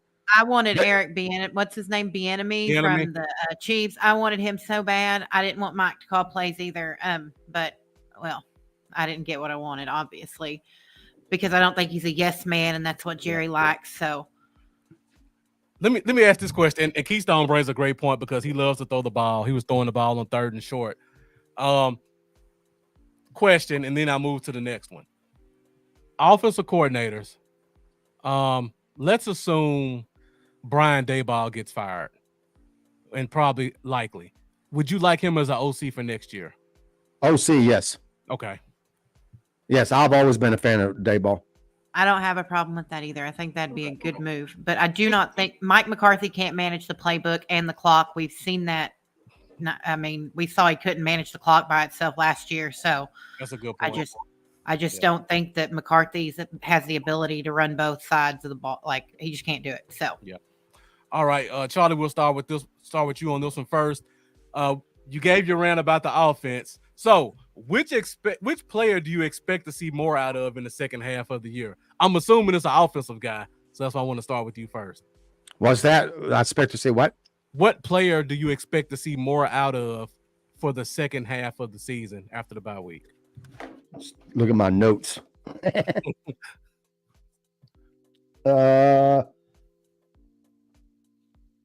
Keystone says Jalen Tolbert. Oh. Mike McCarthy's play calling. Okay. That was on my notes. That pretty much takes care of everything. So, yeah. But anyways, but I did put on the side to pick a player, it'd be Cooks. But that leads into Mike McCarthy's play calling. Yeah. And when I say I expect more out of Cooks, that's not because he's at fault. That's not what I'm saying. I don't. It's not like he had a bad 6 games and I want him to step up. I want Mike McCarthy to call better plays and get him more involved. Mm-hmm. What about you, Amanda? What player do you expect to see more out of? So I actually put Brandon Cooks too. That was we saw what happened when we finally utilized him. Monday night. It gave us So we're not going to be able to run the ball efficiently if we're not taking deep shots because they're gonna jam up on the line and you're not going to get anywhere. And that's what we're seeing right now is McCarthy. He's running the same thing over and over again. When we started taking deeper shots towards Cooks and CD on Monday, then we saw our offense got more productive, but it opened up the Dak run. It opened up some running lanes for Tony Pollard, and I think that's the biggest thing is we got to get Brandon Cooks more into it, and also Jake Ferguson. Like why are we not targeting our tight ends? Like I don't understand. He played well last year. He learned under Dalton. I don't understand why we're not using him. Like we had that one game where we tried to get all 3 of our tight ends a freaking touchdown. What was that? Week 2? Yeah. Is that week 2 we did that? Yep. So I don't understand. We're not using that security blanket. I don't know if Dak's not comfortable. I don't know if McCarthy's not comfortable with his tight ends. I know they've had some Butterfinger issues, but something's got to give. You've got to get your tight ends involved. Like you can't just use CD and run Pollard up the middle. You've got all these little pieces. You've got to use them. And it seems like Mike's not able to, or he's not scheming the game well enough to do so. I don't understand what the deal is. I still think CD's targets are being cut down because it's a contract year. I mean, we've heard Dez complain about it. We heard Amari Cooper say that was one of the things that happened. So I think that's a big issue. But I want to see Brandon Cooks more involved and then Jake Ferguson. So that's my 2 players to really get moving. Yeah. So let me go through the comments really quick. And once again, we're at an hour, 23 minutes, a lot longer than we normally go. The views are still steady. So thank you guys for continuing to join us. Definitely appreciate your support. Great questions, great comments all around from the chat. Keystone says Jalen Tolbert. He says Michael Gallup is a 4. So you want to see Tolbert step in and play that 3rd position.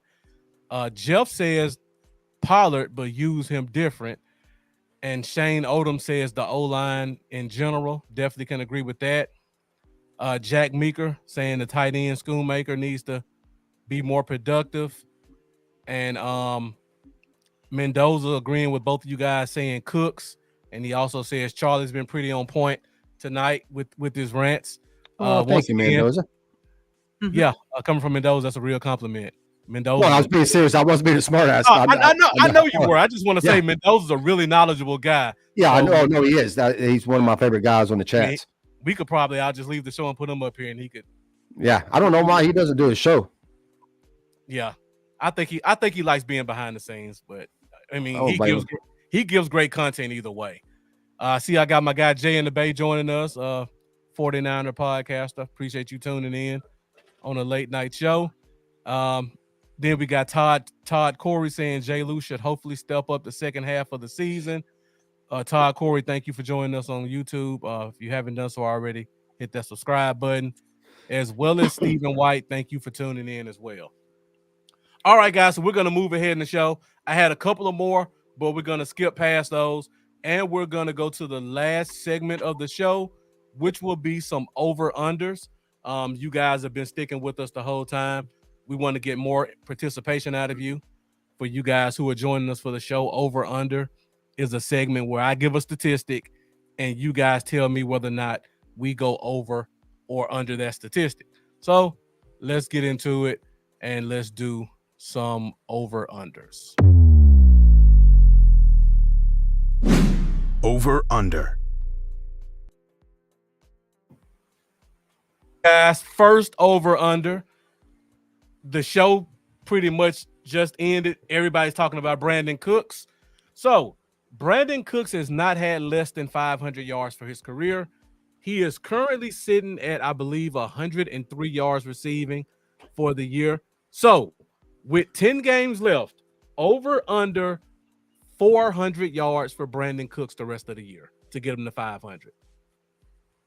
Let me know what you guys think in the comments as well. I can't believe I'm going to say this under, and it's an absolute shame. That's terrible. It's terrible that player that talented, that speed, and we don't think he can get 40 yards a game, because I'm leaning under also. What about you, It's Charlie? not him, though. Yeah. Go ahead, Amanda. Finish your thought. Oh, well, I was going to say Amanda. it's not him. Yeah, it's not him. It's the play calling. I mean, Mike McCarthy is not utilizing our personnel, and that is just pathetic. I mean, we are an embarrassment when we go out there on offense. It's really pathetic. And fans can see it. I don't know how, a guy who's been in the league this long and Mike McCarthy can't understand what the problem is. It doesn't make sense to me. So Yeah. What about you, Charlie? Over, under? Man, I'm going to go fucking over, man, because I just can't say under. Because if I say under, I'm going to be fucking miserable for the rest of the year. He's got to. There's no way he can get under that. There's no way that he can't average 40. I mean, I'm not saying there's not a way. There's a fucking way. But it's just, I just can't imagine. What scares me most is McCarthy's age and his philosophy and how he feels about football. Mm-hmm. And most of them guys are fucking hard-headed. And I'm not trying to call anybody out here, but all the run the ball people play time of possession, win time of possession, which God makes me want to go on another rant. That's the stupidest fucking thing ever. I do really believe that he believes that, and I'm scared he won't be able to change it. That he just believes this is his offense. He built this offense. It works. Everybody's got to do their job and execute, and it's going to work. So yeah, it's possible. It's possible he goes under, but I got to believe that he's going to wake up a little bit and be like, fuck, we got to change some things. We got to start pushing the ball down the field more. Because if you didn't get Brandon Cooks to do that, I don't know what the fuck you got him for. Yeah, I mean, he's a 4-3 guy. And we got him running fucking 3-yard out routes and fucking backing up 5 yards behind the line of scrimmage and catching a fucking screen pass. It's like, what are we doing? We got to push the ball down the field. Hell, we still got Gallup running more fucking 9 routes than we do fucking Brandon Cooks. Yep. Most time when Brandon Cooks runs a fucking 9 route, it's not even to him. He's the decoy. He's to take everybody down. And it's like, God, I don't know. But yeah, I can't believe it could go under. I have to say over. Shane Odom saying, could it be McCarthy's ego that's preventing the changes in the offense? Oh yeah, most definitely. It's I don't know if you call it ego or fucking ignorance, or because it's them old school guys. Just real quick, I was an old school guy for fucking years. As Marcus knows, I'm a huge analytic guy now. Mm-hmm. All right, that wasn't something that just came on to me. It took a drunk. I've told this story before. It took a drunk driver fucking hit me and my son and put me in a hospital bed for a year and a half for me to even consider analytics, because I was so bored. I had nothing else to do. I had to read up on it because I was losing like every significant debate I got into with a nerd. I'd lose, So I was like, let me read into this shit. And it's by 2018, I was sold on it. But the thing is when you raise that way, when you're raised, like I said, I'm about to be 50. I played football in the 80s. That's how fucking old I am. So I was raised, run the ball, control the clock, win time of possession, play field position, play good defense. That's how I was raised. So when analytics started getting popular around 2012, I'm like, that's not how you play football. My coaches and PB taught me this. my junior high school, my dad, my stepdad. So it's engraved in your fucking head that that's how you win football, you know. But I've always said this: you gotta read, you gotta research, you gotta open up to analytics.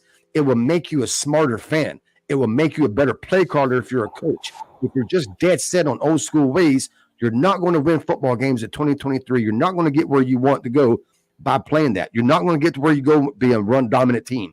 You're not going to get where you go when you think time and possession is why you win games. That's fucking stupid. You win games, you win time and possession because you're winning the fucking game.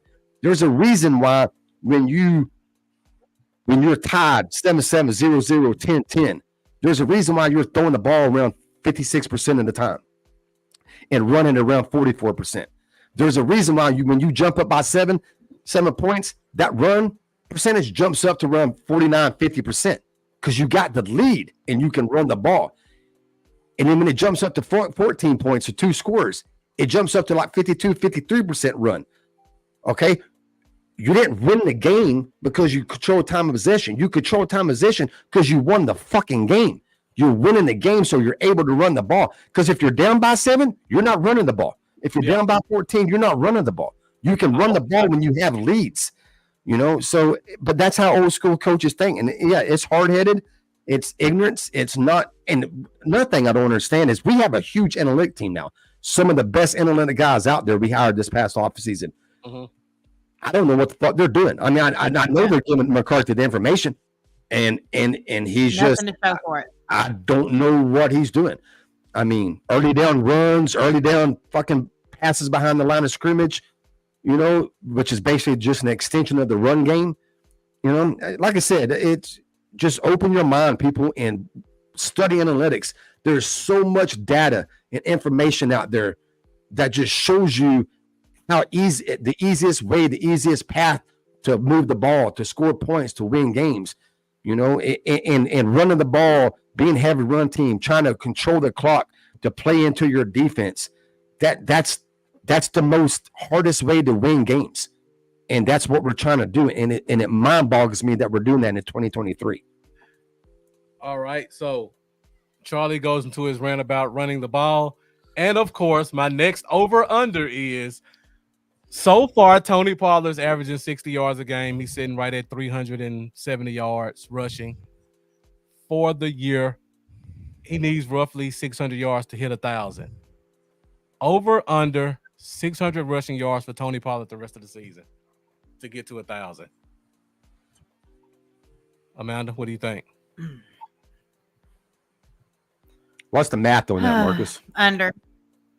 I think I think he's. It's 10 games left, so that's roughly 60 yards a game. There's a 10 or there's 11? Yeah, there's 11 games left. Week 7. Yeah, 11. Yeah, you're right. Yeah, 11. Sorry. Well, 10, 11 doesn't matter. The yards are going to be about the same. Yeah. So 10 to 6, so about 60 yards a game. Whew. Roughly. Yeah. I think he's gonna get around like 935 on the year. That's okay. I think he's gonna be just shy of 1,000. So I'll say under. Okay. Yeah, I'll probably go under on that. And not even because I want him going there. It's not because I don't want him to run the ball. I think he'll go under that. I think he's just kind of had a bad start. And again, not necessarily his fault. It's just, you know, he hasn't. That's another thing somebody mentioned earlier that they want to see improve his O-line. This O-line, the past 2 games, are 5 starters. They have not been good at all on pass protection or run blocking. They've been below average, and I'm being nice. Yeah. So I don't think he'll. I think he'll get better as the season goes on, but I think it'll take a while, and I think he'll get underneath 1,000. You know, but I hope he gets 1,000. I'd have no problem with that. And the part that concerns me is when I look at this game. I mean, we've played some great defensive lines, even though the teams haven't been good. Those defensive lines, particularly in the middle, have been really good all year. The Giants, the Jets, not the Cardinals, but we were down early in that one. The Patriots. Then you get to this game, competitive game. I didn't think the Chargers' defensive interior was that good. And those guys made Tyler Biadasz and Tyler Smith look terrible. and it's not getting easier the rest of the way because you got to go to Miami, you got to go to Detroit, you got the Eagles twice, you got Washington twice, who's come back. We got some great front fours that we're going to be facing. I think it's going to be hard for him to get those yards as well. I'm going under 2, unfortunately. Yeah, I got Philadelphia twice too. Yeah, Philadelphia twice. I mean, I hate them fuckers, but they defense wise, they got a good solid defense too, especially against the run. Stephen White says, "Ye a little faith." All right, guys. Got a couple more, and then we'll get out of here. So, over the past couple of years, our tight end group has been very helpful in the red zone and scoring touchdowns. I think we've scored at least 6 touchdowns from our tight end group the past 4 or 5 years. Right now, we're sitting at 1. So, over under 5 touchdowns for our tight end group as a whole. 5 touchdowns over the rest of the season. Boy, Mike McCarthy's fucking got you set these bars low. I'm just no, going. I don't blame you. Oh no, Marcus, I don't blame you. I agree. I mean, I have to think about this. That's what I'm just saying. I mean, but think about that. With that many games left, we're actually asking our tight ends going to score 5 not Ferguson, not Hendershot, the whole goddamn fucking tight end group. So yeah, no, that's that's fucking wild, man. But yeah, no. Go ahead, man. I'll let you answer first. Oh, sorry, I was wrangling children. No, go ahead. I'm gonna say, I hate going under on everything. Do you know how like depressing that is? I know. It's so depressing. Man, McCarthy sucks. Okay, we're gonna go under because that's the only it's really pathetic. But under, this is so bad. Yeah, I don't think she heard what I just said either. Yeah. No, I probably didn't catch it. No. You basically said the exact same thing I did. I said McCarthy has fucking Bluff set these fucking over unders so low, and it's not Bluff's fault. It's a fact that I got to think about this. Wow, I would never thought after 6 games I would have to be thinking about if our whole tight end room is going to score over 5 TDs. That wasn't been a thought in my head, and now I got to really think: can we score 5 TDs from a tight end room? I'm gonna go over. Okay. A lot of this shit I'm going over on, dude. This is just me praying to baby Jesus that McCarthy's going to wake up and I know he can't change everything. I just hope he changes just a little bit, just maybe more than a little bit, but just a little bit fucking change. You know, just open it up a little bit, man. You know, open your mind and watch other people's film. And we got a really good defense. I don't think they're great. I said that the other day. I kind of misspoke before the season, said that's the best defense we had since the 90s, and they're a great defense. They're not great, but they are good. Definitely good enough. You know, but just watch how good they are and watch other teams put pressure on them and put them in bad predicaments because of the shit that they're doing to them. And just open it up a little bit, you know, just a little bit. All right. My last offensive one, then we'll do a couple of defense. And looking at the comments, it looks like everybody's saying Stephen White says over. Jack Meeker says gotta be over. Yeah, I agree. Mendoza going with the push and Jeff going on. Cheater. Mendoza cheating. Shane Odom, I see your question. We'll close it out with that question. I got 3 more. Next one. CeeDee Lamb has gotten at least 6 touchdowns every year of his career. He currently has 1. Over under 5 touchdowns for CeeDee Lamb the rest of the year. Had a great game last week. Are they starting to feed him the ball more? Can he get it done in the red zone? 5 more touchdowns, CeeDee Lamb. Okay, so CD and Dak are going to have a long talk this bye week, and they're going to decide to say, screw whatever Mike calls. We're going to do what we need to do to win games. Okay, so I'm going to go over. Okay. I have to say over on something, so I'm going over. Yeah, I have to go over on this one too. Yeah, I'll go over. I'll tell you what. If fucking that motherfucker don't go over 5, I'm going to personally go with Dallas. I'm going to beat the shit out of myself. I'm going to find out where he lives and just whoop his fucking fat ass. And I'm fat too, so I can call him fat. Yeah, if we're questioning whether the tight end group can get 5 and if CD can get 5, we're in a bad situation, man. Very bad, yeah. We're in a bad situation. All right, so now we'll do a couple of defensive and then we'll get out of here. All right. Oh, So we gotta do record prediction, because I had to really think about that shit. Okay. So and I wrote that shit down and put everything. some effort I got my notes. Okay, I put effort into that too. Okay. So. Yeah. Let's go these last two and then Ready, we'll close Mark. it out. Well, we'll do one more then, and then we'll go to the predictions for the score. So last one, Micah Parsons has had 13 sacks the first 2 years of his career. Right now, he's currently sitting at 5 sacks. Over under 8 sacks for Micah Parsons the rest of the year. Over under 8 sacks for Micah Parsons. He's currently at 5. He's gotten 13 first 2 years. Can he hit 13 for a third straight time? He won't, but there is a reason, and it's because they're going to have to move him with LVE being hurt, depending on what Evans comes in and does. I mean, I guess, but we're going to need him more in that, MLB spot. So I think I think that he's going to be around 7. I don't think he'll get up to 13, but I do think, he'll have some TFLs and stuff, but I don't think we're going to have any sacks. That many, we're not going to hit 13 this year. It's a regression year for old Micah. Okay. What about you, Charlie? What do you think? I got to go over, and I don't see him moving him off the ball linebacker. If he was going to move him off the ball linebacker, he would have done this last game, because that was LVE's first game. We had fucking nobody. No. You don't think and so? I would say this, and if they do move him to off the ball linebacker more, I'm going to lose my shit. He is a good off the ball linebacker. Good. He is a great fucking edge rusher. I'm going to take a great edge rusher every fucking day over a good middle linebacker, and it's not even close. I'd rather have an average middle linebacker and a great edge rusher than a good middle linebacker and a good edge rusher. I'm taking great edge rusher every fucking day. It affects everything more than the middle linebackers. Middle linebackers play as good as your front four does. They're a lot like the running back. They're the running back of the fucking defense.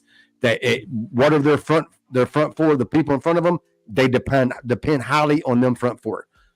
And if they move the middle linebacker or off the ball, I'm going to lose my shit. So no, I think they're going to keep him at edge, because there was rumor he was going to play off the ball linebacker this past game. We'll see. Even before the game, people was reporting that he wasn't working with the defensive lineman. And I'm like, you got to be shitting me. And then game comes up, boom, edge rusher. What he did the last play of the game is why you do not fucking move him off the ball linebacker. You keep him on the edge. He is not only your best edge rusher, he is your best player on your defense. Move him around. They move him around. I don't have a problem with how they use him. They use him on the left. They use him on the right. They line him up in the middle. They'll line him up at times off the ball, but they don't make him cover. They make him rush. They'll put him in a 3-point stance as a 3-tech. They'll put him in a 3-point stance, the edge, stand him up, do all that. He is a fucking weapon. He is the fucking weapon of that defense, and you do not change that. You keep that motherfucker rushing the passer. Yeah. They got to count for him every time. Part of the reason Osa's having a good year is because of Micah. Part of the reason fucking D-Law is having his best year since probably 2017 because of Micah. That he changes everything. They got to count for him every fucking time. He's been double teamed. He's been triple teamed. So no, you don't move him. You keep him exactly where he's at and keep letting him do what he does best, and that's rush that fucking passer. Because our rush helps our fucking defensive backs out a whole lot, especially since Diggs gone down. That we got to get to the quarterback quick. That's how this whole fucking defense is made up anyways. It's made up to rush the passer. We're never going to be a great run stopping team because that's not just how we're built. People get pissed off about it, always want to prove the run defense. I tell people all the time, you can't have great both. It's hard to have a great run defense and a great pass defense. And if you're going to pick one, I'm picking great pass defense every time. I don't like getting gashed for runs, but I also don't like seeing 30-yard passes, 2 or 3 plays, and them scoring 2 minutes either. If you're going to score, at least would rather it be 10 play drives, 7 fucking minutes, and fucking hope they make a mistake out of them 10 plays. Yeah. Or they slow down. Yeah. And just looking at the rest of the schedule, the rest of the way through, there aren't a lot of teams that I think are going to just try to line it up and run it down our throats. Maybe the Lions, Washington may try to do it once, but everybody else, it's going to be a pretty open game. So I feel like between Marquise Bell, One-Way Thomas, those guys can hold down that linebacker spot. Rashawn Evans is going to give you some quality snaps after the bye because he's a great run stopper. So he's going to give you some first down reps. LVE probably will come back later in the year. So I think we're okay at linebacker to a point where if Micah wants to get 5 or 6 snaps at middle linebacker, he can, but I don't think we'll have to force him there out of necessity. So going through the comments, everybody's kind of saying over. Jeff saying over, Jack saying over easy on 8 sacks. And Mendoza saying for the sake of not saying push again, he's gonna say over. And Jeff says stop lining him up exclusively on the outside. Jeff doesn't like to see him at linebacker, but he does like to see him rush up the middle, which I can agree with as well. All right, guys. So last segment of the show, and before I put the schedule up there, Shane Odom did ask a good question. I want to be sure we cover that. Shane asked a question about the offense. Is it the scheme or is it the coaching that's hurting the O-line? Says the O-line hasn't been right since Callahan left, and that was almost 10 years ago now. I'm going to go with conditioning. There's something up with the conditioning of our O-line. I've noticed that too. They get super easily. I know it's a hard position to play. I get it, but they get easily winded. They get tons of soft tissue injuries. We saw it in the preseason, but I think there's something going on with our conditioning. And I know that sounds probably bizarre, but it's got to be something, right? Like something's going on. I don't know if it's because we started practicing a lot exclusively indoors. I don't know. There's something there, and I just haven't figured it out myself. I think there's a lot of different aspects as to why our line isn't as successful as it used to be, but I think it starts with conditioning those players, and we stopped really valuing it. Yeah, I don't think if it does condition, it ain't got to do with indoors because they rarely practice indoors. They're outdoor. McCarthy's a big on the grass person, and they practice outside on the grass, unless it's rain or some shit like that. Then they're moving indoors. They practice outside, and so now as far as conditioning goes, that might be that. As far as Callahan goes, he's a top 3 to 5 offensive line coach in the NFL. So yeah, when you lose him, you're going to take a dink. But there has been years we've been a good offensive line without him. But yeah, he'll bring another level. I think there's something I'm hoping. With these 5 we got out there now, it's just cohesiveness. These 5 never played together. Never. All 5 of them never played together at the same time. These the first 2 games ago was the first time they ever did it. So I'm hoping it's just something that they'll work out. And I think some of it has to do, but Steele's having a really bad year, and I'm still a fan. I've defended him since 2021. But he ain't that knee is not, I mean, it's fully healthy. He can play, but that was a bad injury. I mean, you tear your ACL and you come back, in 7 months?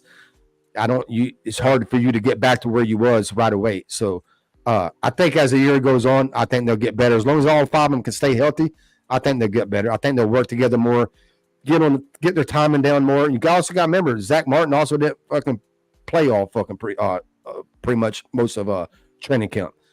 And none of them played during the fucking preseason. So, there's a lot of things they got to work out.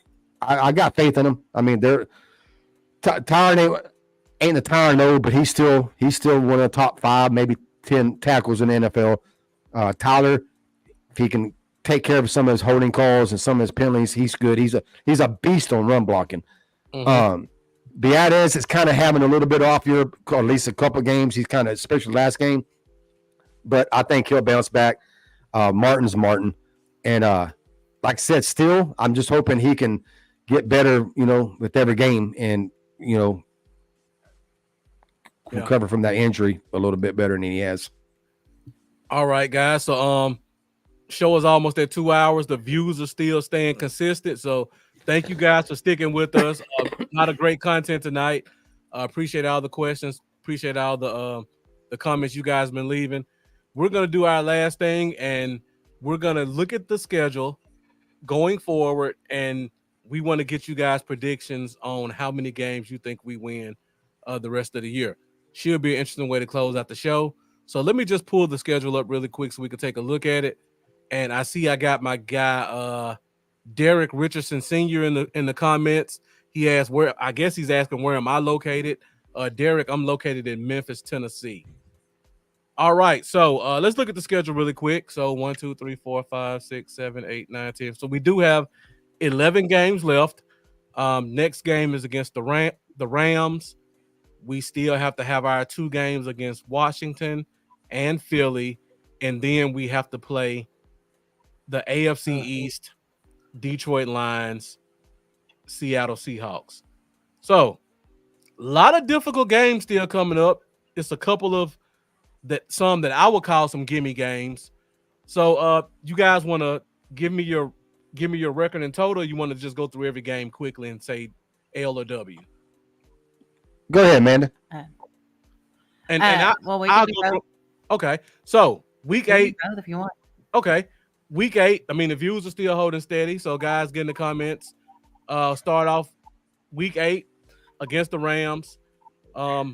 They've been exceeding expectations this year. They thought this was going to be a rebuild year, and right now they're currently sitting in the 7th seed. The offensive receiver group may be the most explosive it's been since the Greatest Show on Turf, with Puka Nacua, Tutu Atwell. Try to say those names 2 times fast. And of course, you got Cooper Kupp. So now he's back. Yeah. What do you guys think? L or W against the Rams? Coming off a bye. A dirty W. Okay. Charlie, what you thinking over there? Charlie, your mic's muted.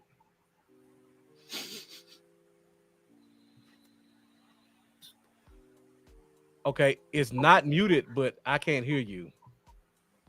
I cannot hear you either. Still can't hear. I don't know what just happened. Okay. All right, so we'll move ahead. I think we should definitely win this one. Some of the people in the comments are going ahead, and Charlie, you can talk whenever you're ready, and I'll let you know if I can hear you. Jack Meeker has 11-6. Jeff has 11-6, possibly 10-7. Mendoza, okay, we got you, Charlie. Mendoza has 6 to 7 more wins. The Seahawks game is going to be interesting, and we will beat the Bills, and we'll get to that one in a minute. All right, Charlie. Yeah, I have it as a W. I had it as a W for the season. My preseason prediction. I still got it as a dub. Okay. The only reason I'm concerned, I think we'll win it. Our corners look bad against the Chargers, and we're gonna see a much quicker, faster version of what we just saw from the Chargers in this game. Yep. But I think we could still pull it off as well. All right, first matchup against Philly at home, gonna be must-see TV, 3:00 game. Know it's gonna be the game of the week. Everybody's gonna talk about it. Jalen Hurts has been struggling, in my opinion, heavily this year. Great front seven on their defense. Couple of injuries on the offense. Throw this stat out.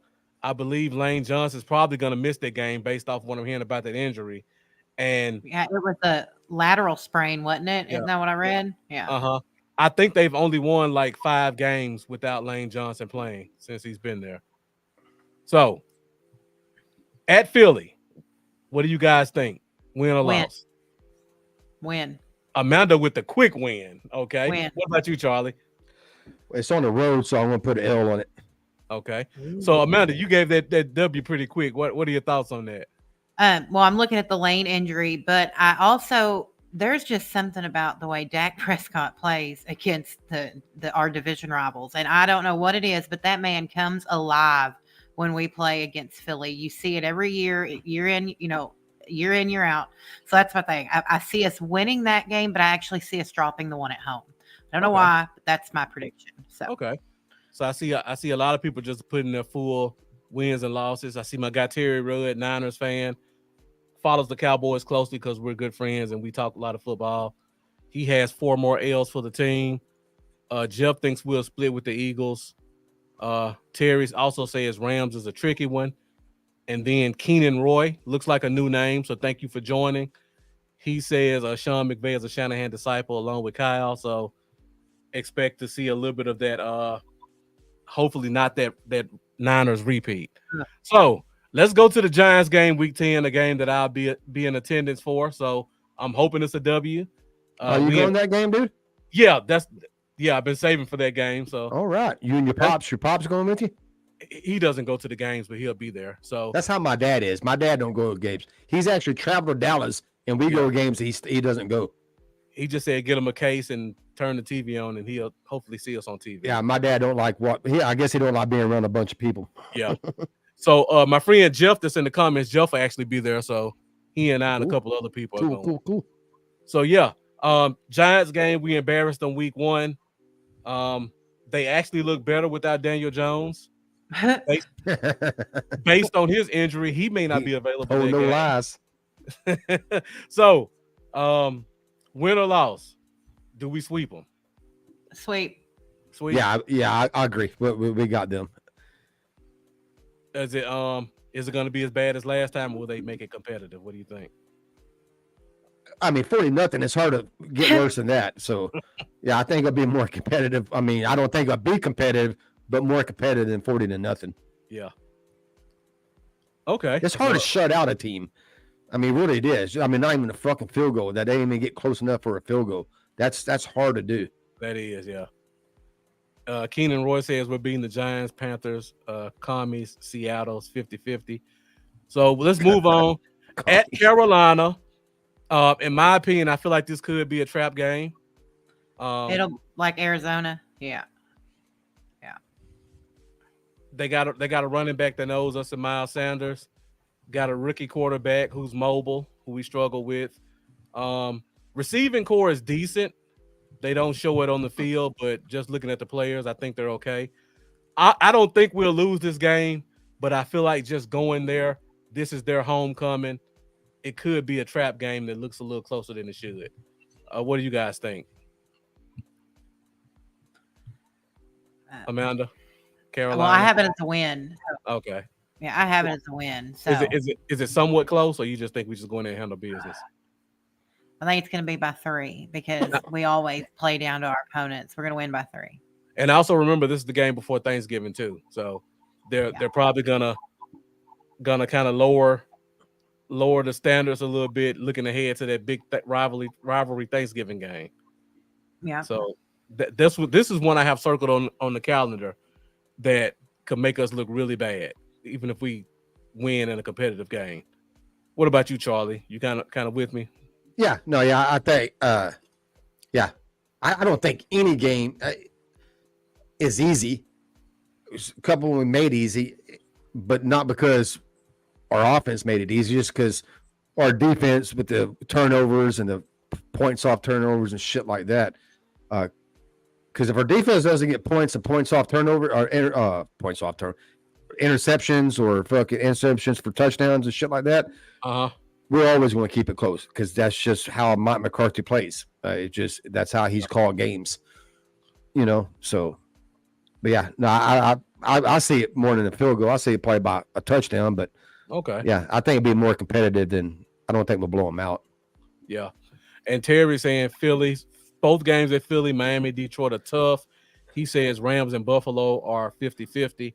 I'm kind of in agreement with you on that one also. Let's move forward. Thanksgiving Day against Washington. The last time we played them on Thanksgiving, kind of embarrassing. Yeah, it was. They finally have a decent quarterback. I won't call him good. He's decent enough to get the ball to the receivers. All 3 receivers in Washington are playing the best I've ever seen them play.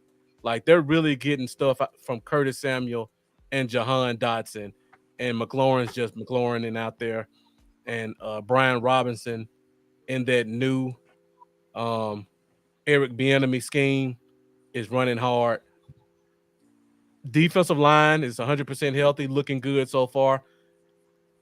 Is it a repeat from years past, or do we write that wrong on Thanksgiving Day? Aren't we? You go first, Charlie. Haven't we lost the last 3 games on Thanksgiving? I have. What was last year's Thanksgiving game? No, that's Giants. We won. Yeah, we beat the Giants last year. Okay. Thanksgiving. Yep. Well, okay, so we're probably. But we lost the year before that to the Raiders, right? Yeah. Yeah. And the year before that was Washington, I think. Right. Yeah. All right, so Charlie, you go first. What do you think? Yeah, I think we'll get the dub. I think I don't never call a division game, a blowout, I won't never because weird shit happens in them games. You know, because it is a rival and it's going to be Thanksgiving Day. So yeah, I think it'll be a tough game, just like most time it is with what, not all time, but most time it is. You know, so I mean, I'm old enough to remember the '95 team that went 12-4 and won the Super Bowl, fucking got swept by Washington that year, and Washington was 6-10. Mm-hmm. So I mean, weird shit. That's why you wouldn't hardly ever hear me bitch after a game against a division opponent, no matter how ugly it is. My thing is get in there, get the fucking win, and get the fuck out. Yep. Because it's just weird shit happens. And it could be a 10-3 game or it could be a 43-40 game. As long as you win it, I'll be happy. Yeah. Division games are always that game where you really don't have to practice. You just go out there. And you know each other so well. Yeah. Right, just go out there try to beat the crap out of them and see who can be the last man standing. No, like I said, we beat the shit out of Giants. They're 40-0. So it can happen. It does happen, but it's not something I expect. Mm-hmm. Yeah. Eric's got those people playing. He's got that team playing very well. So I do anticipate it being, really competitive game. So I agree. And Mendoza saying we owe them, get a dub with our meal. And then Jeff saying the turkey always tastes better when we win. Yeah. Go ahead, Amanda. Yeah, I know. Oh, I was just thinking about Christmas and how sad I'm probably going to be. Sorry. We'll get there in a minute. All right. We're getting there. So we come off the quick Thanksgiving bye, and our first game is back at home against Seattle. Now, I feel like this is the closest thing to the Cardinals game because they have a very tough runner who loves to run off tackle, which causes us problems. They have a mobile quarterback, which causes us problems. And they have two athletic, freakishly fast receivers. It's pretty much a mirror of the Cardinals to me. I'm up in the air on this one. I'm leaning L. Hopefully one of you guys can talk me off that cliff. What do you think? Go ahead, Amanda.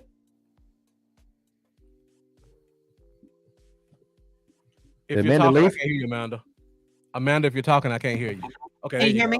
Yep. I can hear you. Okay. So I actually have this game as an L, and well, it says a 50-50 leaning L, and it's strictly because of Walker. Walker is an exceptional runner. I drafted him in fantasy for a reason, and it's strictly because he's an excellent runner, and I think he's going to give us a lot of trouble. So it's going to be a close game, but I do lean L with you, Marcus. So to me, maybe Charlie can talk us off the ledge. They're just a mirror image of what we saw in Arizona, in my opinion. And that was ugly. And I don't know if we rectified those wrongs. What about you, Charlie? What you think? I got it as a dub. Okay. I don't know what it is about Seattle. I'm not very impressed with them. Which, like y'all said, I wasn't impressed with Arizona either. And we took a big fucking L on them. So, but yeah, I guess the only thing that worries me is the back-to-back Thursday games. The games, you're coming off Thanksgiving with 4 days rest and you turn right back around and got to play a game 7 days. That concerns me a tiny bit. Yeah. But overall, no, I think we'll get the dub. Yeah. For everybody who watches the show regularly, when we got the Arizona game, everything that happened, I said it would happen. I didn't want to come on the show and say we would lose because at the time the fan base was high and I didn't want to have a riot in the comments. But I hinted very strongly we were going to lose that game, and I feel the same way about Seattle. So I'm still really concerned about that one. If there was a road game, I would have it as L. I'm real big on home and road, so if typically very seldom I want to pick us to lose at home. Doesn't mean we can't. Doesn't mean we have it. But I think we'll get it with it being a home game. And it's the second of the 3 straight home games too. So. Yeah. So Jeff saying we might lose. Mendoza saying I think we will lose. Can't see it being like how their game went with the Lions. Stephen White, the ultimate optimist, saying we're not losing again. Maybe one game, 14-3 plus the ring. That dude smokes a lot of weed though. You see, he has a little blaze emoji at the end of every. Yeah, he knows I'm fucking with him. I'm always fucking with him. Yeah, my guy Terry says I think y'all will get pressure on Geno. He tends to unravel. Yeah, And Jeff makes a great point. Sometimes our home games can feel like away games. Against certain teams, yeah. Not Seattle. I don't think it'd be that bad against Seattle. Games like San Francisco, games even against like the Texans, because it's so close, 4 hours away, so they travel there. Pittsburgh is another one. Green Bay is another one. Seattle, I just, I don't. Their fan base ain't that great. I don't think about traveling. Okay, so next game got our second one against Philly. I don't know if everybody feels like this one's going to be a split or not, but it's going to be another primetime Sunday night football game. Going to be our third straight home game, like Charlie mentioned. This one,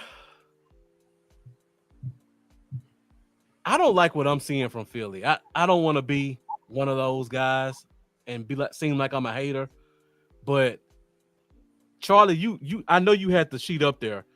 Aren't they 31st in lack of motions? Like, aren't they right in front of us? Yeah, they're 31st. So they're doing the same crap that we're doing, and I don't think the talent is that much better in my opinion. Yeah, 31st at 8.2. We're 8.1 and they're 8.2. So we're gonna have a very vanilla game. Yeah. Again, just two teams that know each other well. Get in the room, see who walks out. We're at home. I feel like we get it done. Amanda brought the point. Dak plays his best against Philly. I think we take that one. I had this as a split, so I guess I have us winning the one in Philly and dropping the one at home, but it could go either way. But I think we split with them this year. So, but I agree. I'm not a hater either. In fact, last year I said how good Philly was, even when people got very upset with me for saying how good Philly was. But I do not see that team this year. They are nowhere near. They have taken a step back with their new OC. They've taken a major step back. And so I'm not as scared as them. I know Philly fans like to talk a lot of crap, but they are not playing good ball. Jalen is, I think he's second in the league right now in turnovers. I think it's in interceptions. I think he's at 7. I don't know who's leading at 8, but I know he's second. Okay, so I think Jalen has like 2 fumbles too, though, or 3.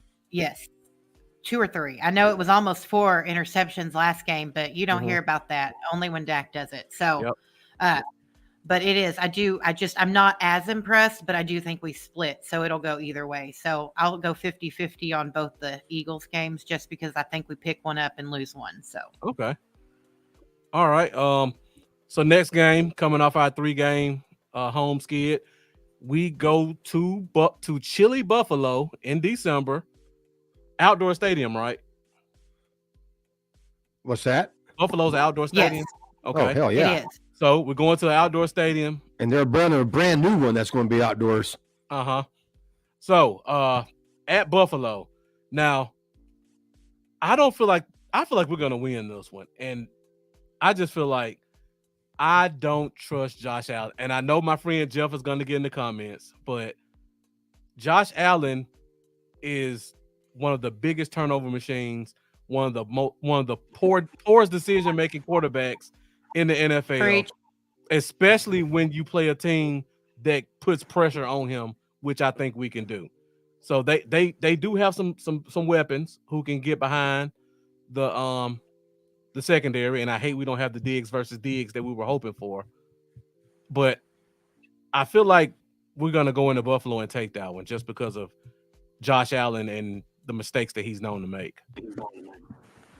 I think that game comes down to weather. I think that's going to be it's going to be our biggest factor in the whole game. I think we can win it, but I think weather is really going to be what makes or break that game for us. Because if it's snowing, Cowboys aren't used to snow. We're not good in snow. It's just not something we're good at. I mean, if our running game has progressed at that point, so where we can run and actually get somewhere and, get some yards, maybe.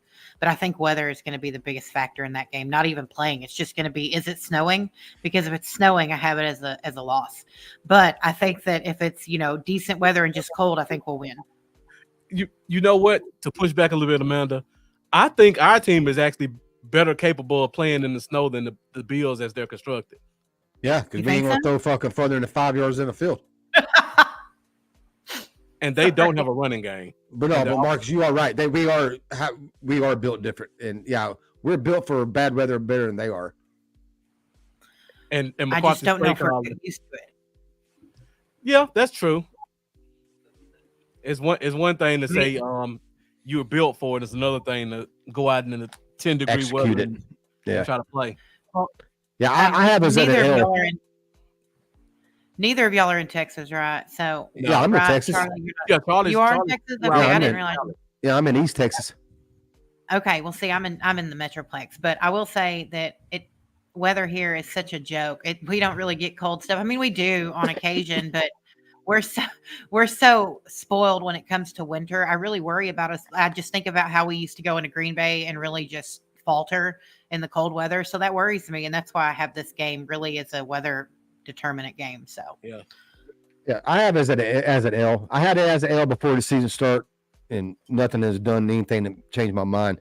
Nothing about the Cowboys. Although Buffalo play has maybe dropped it where I'm not as impressed with them.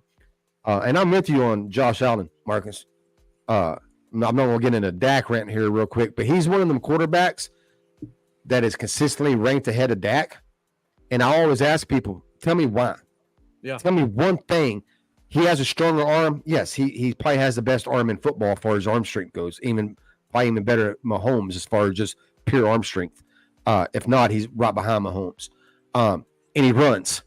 Yeah. But outside that, I ask people, he's not no better, no worse at accuracy. He's not no better at no worse at Decision making. At decision making. He's no better, no worse at on target throws. In fact, he's actually worse on that. He turns the ball over more than Dak. So I don't really know.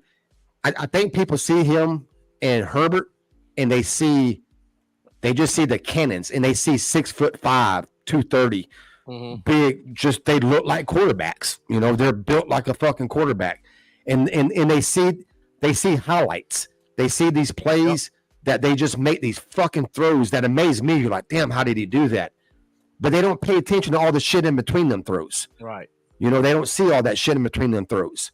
You know, and they assume that's what they do every fucking throw, that they throw side arm and they throw 90 yards down the field running to the side. And it's not like that. They fuck up quite a bit too. Yes. You know, but yeah, no, I'm with you. I'm not saying Josh Allen's a bad quarterback. He's top 10. I just don't understand why he's so consistently considered. It's always Mahomes, Burrow, and Allen. He's somewhere right there, maybe 4. Some people might even have Herbert above him, but he's always in their top 3 or 4. And I'm like, why? I mean, why? I don't get that part of it. He makes the most boneheaded decisions, and he's turnover prone. But like I said, he does. Yep. He can have them games where you're just like, holy shit, he's hot, and he's just hitting everything, you know. So yeah. All right. So Jack Meeker saying I refuse to turn 55 and watch the Bills defeat Dallas. He's from upstate New York. Yeah, that'd be a terrible birthday gift for you living. Oh yeah, that would suck. Shane Odom saying, I feel like the Bills game would be sloppy. I think it'll be a snowstorm. Week before Christmas in Buffalo. I'm probably with you on that one also. And that's probably some of the reason. It's a road game and plus the weather. And then if we come in there, it's 40 degrees, the sun shining, you know, I might change my mind on it, you know, but it's just, I just have a feeling it's going to be a sloppy game. And but like you said, we're probably built better for it. But like I said, road games, you always see my records. It highly depends on home and away. All right, guys, got 3 more games to go through, then we'll get out of here. Thank you guys for sticking with us the entire show. Thank you for all the great questions and comments, and be sure to join us for future episodes. So let's get back into it because this is a big game. This one is at Miami on Christmas Eve, and Amanda kind of alluded to having a bad Christmas. So high-flying offense. They'll probably be 100% healthy at the time with the 4x100 skill position. Jalen Ramsey should be back by then as well. People forget he's with Miami, along with Xavier Howard. Got a lot of guys at their skill position. Yeah. What do you guys think? Man, Mike has talked so much crap that I really want to win this game because he's ran his mouth so much, but I don't I don't know. That is a fast team, and I really expect them to be the representative for the AFC. I think they get around everybody. That's just my opinion. So I don't know. I think it's going to be. I think we lose to Miami. Ugh, I hate saying that, but I think it's an L. So. Charlie, Before the season started, I had it as a W, but I changed it to an L. This is about the only, as much as I hate our offense, I guess for some reason deep down, I feel like I'm holding out hope it's going to change. If it doesn't, this record is going to be a lot different than I have it. But this is the one I changed, but it wasn't because of us. It's because of Miami. Miami's a lot better than I thought they was going to be before the season. So they changed this, and it's at Miami, back-to-back road games going to East Coast. So that's why I changed it to an L. This is the only one I changed from my preseason prediction on the second half. So yeah, it's just that they're going to be a tough team for our defense to stop.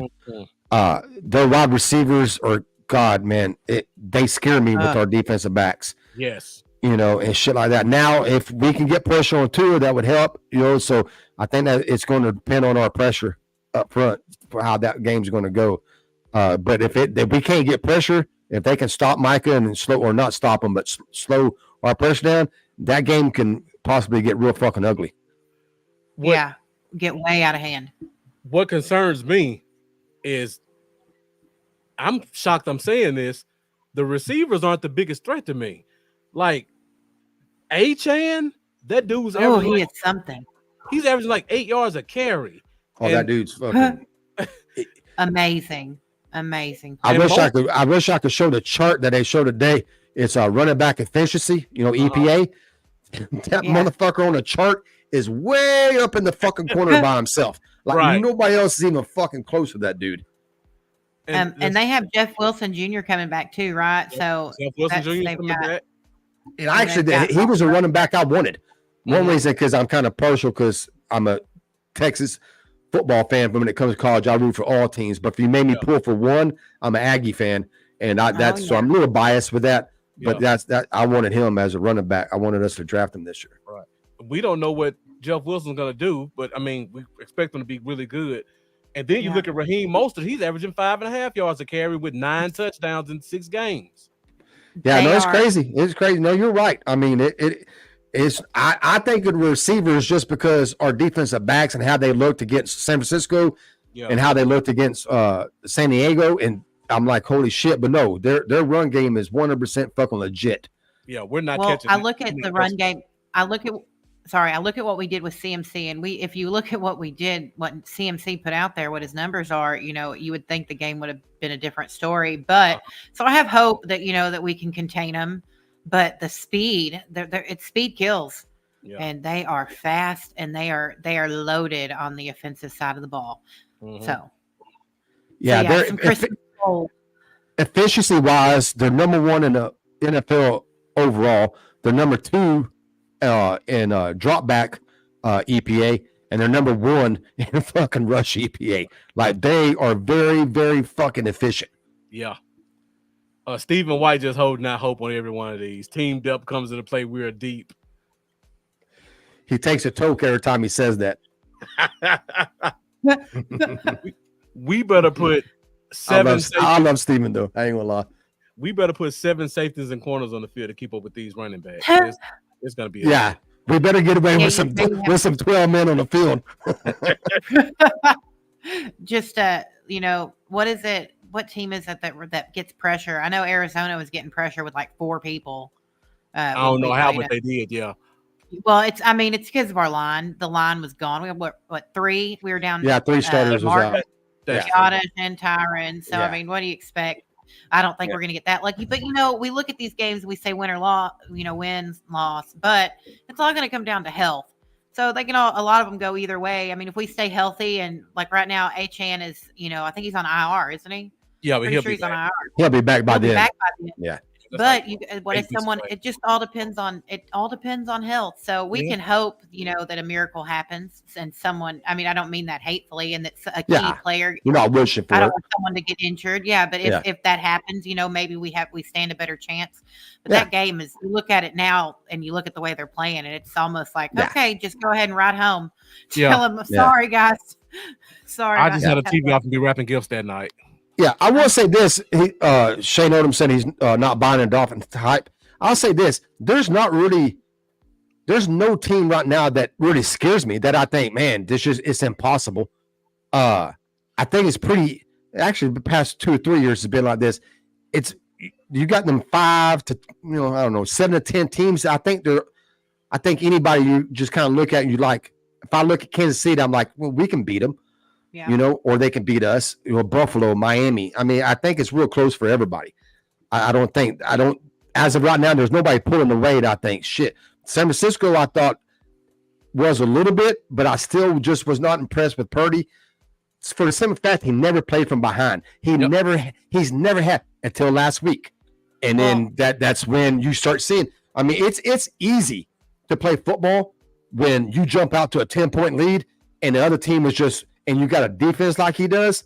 Shit, man, you can, and you got an offensive coordinator that can create plays and shit. I wanted to see him. I was hoping Dallas could do it, and we didn't. But I wanted to see him putting him in a bad predicament.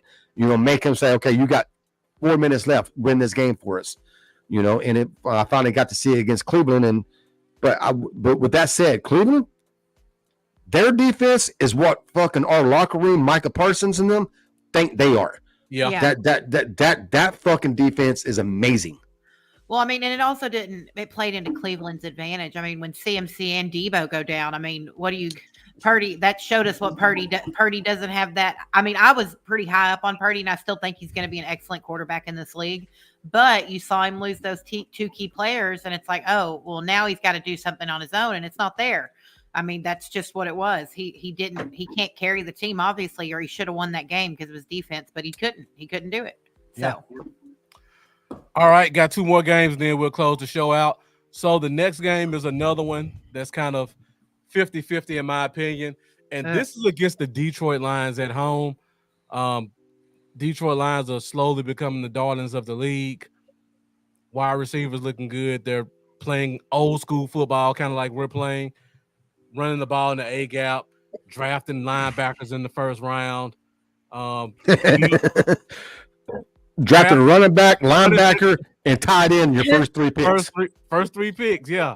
Build up your offensive line with a bunch of big hogs. I really like Laporta. That dude's he's really good. He's exceeding expectations, but yeah, he is. That's still not a pick I would have made. But great team all around. Tough, gritty coach. It's gonna be a smash mouth game. I think it's gonna be a who knocks who out type matchup. What do you guys think about this one?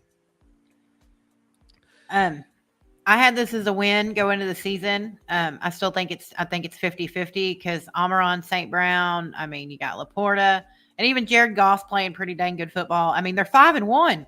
And now that's not something who would have ever thought the Detroit Lions have finally turned around. They turned that corner. So I think it'll be a really good game as long as we show up to compete.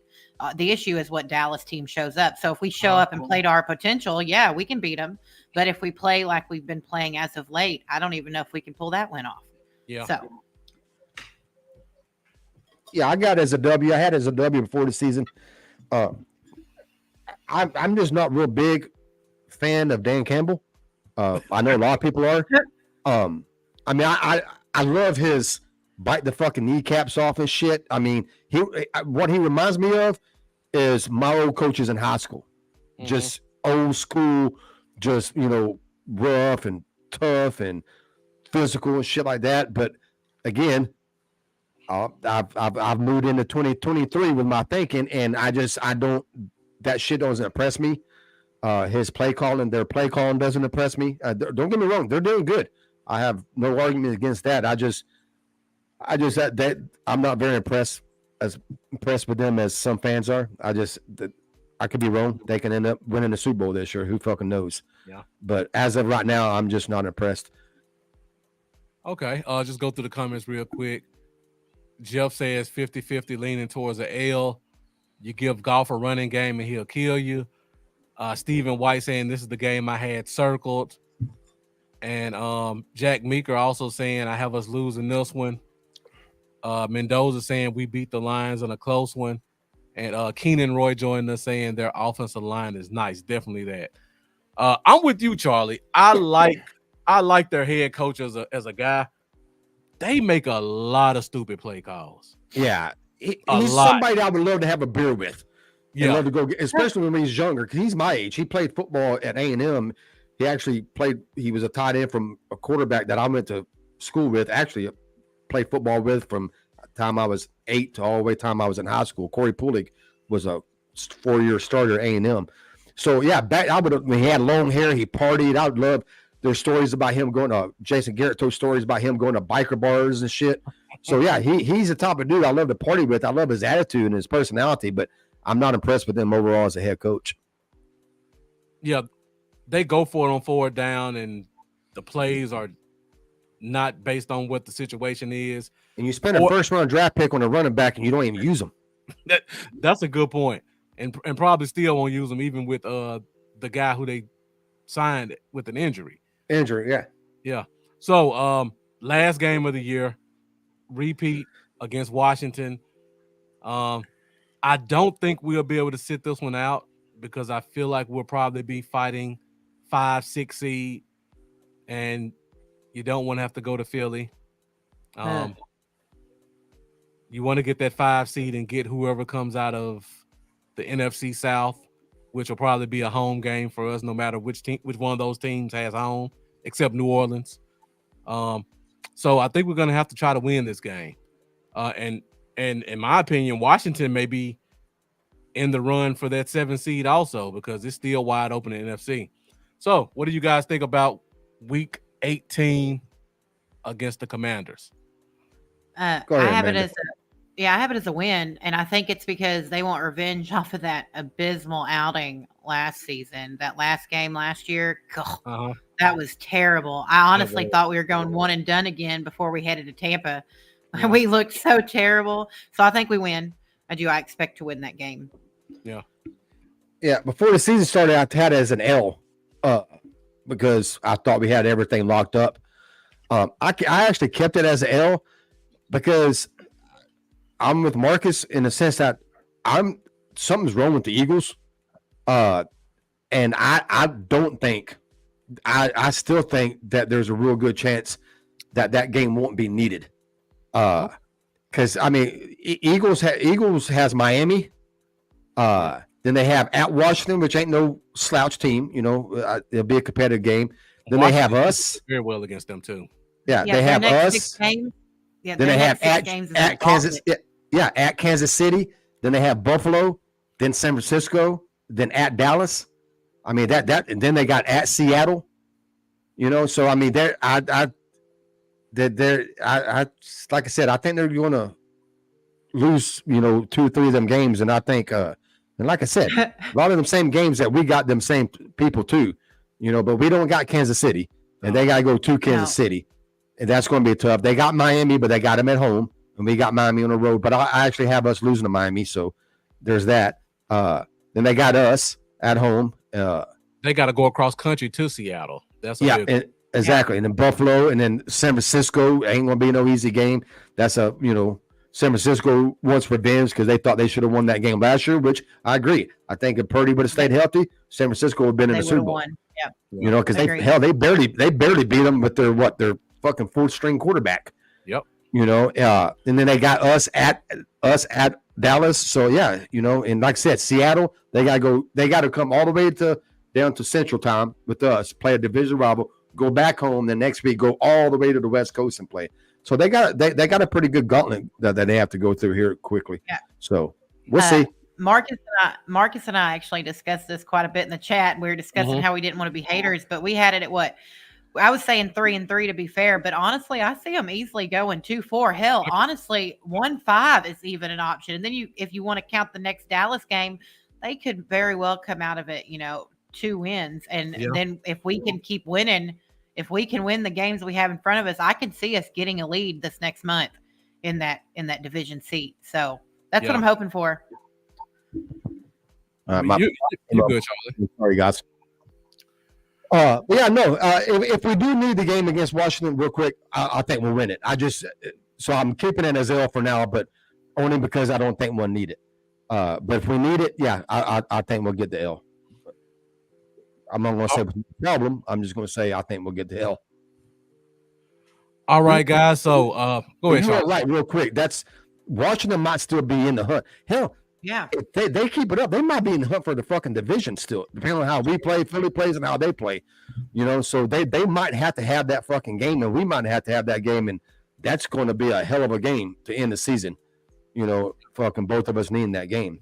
Mm-hmm. All right, go ahead, buddy. All right, guys. So we're at 2 hours and 30 minutes. Our second longest show ever, but a lot of great discussions were had. A lot of great content came out of it.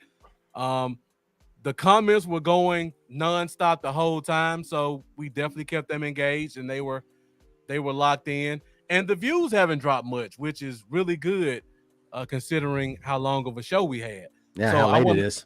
I want to thank everyone who's watching. I know we got some East Coast people, so you're over midnight. Thank you guys for tuning in. Definitely appreciate you, your questions, your comments, your support. Thank you to my special guests who joined us, Charlie and Amanda.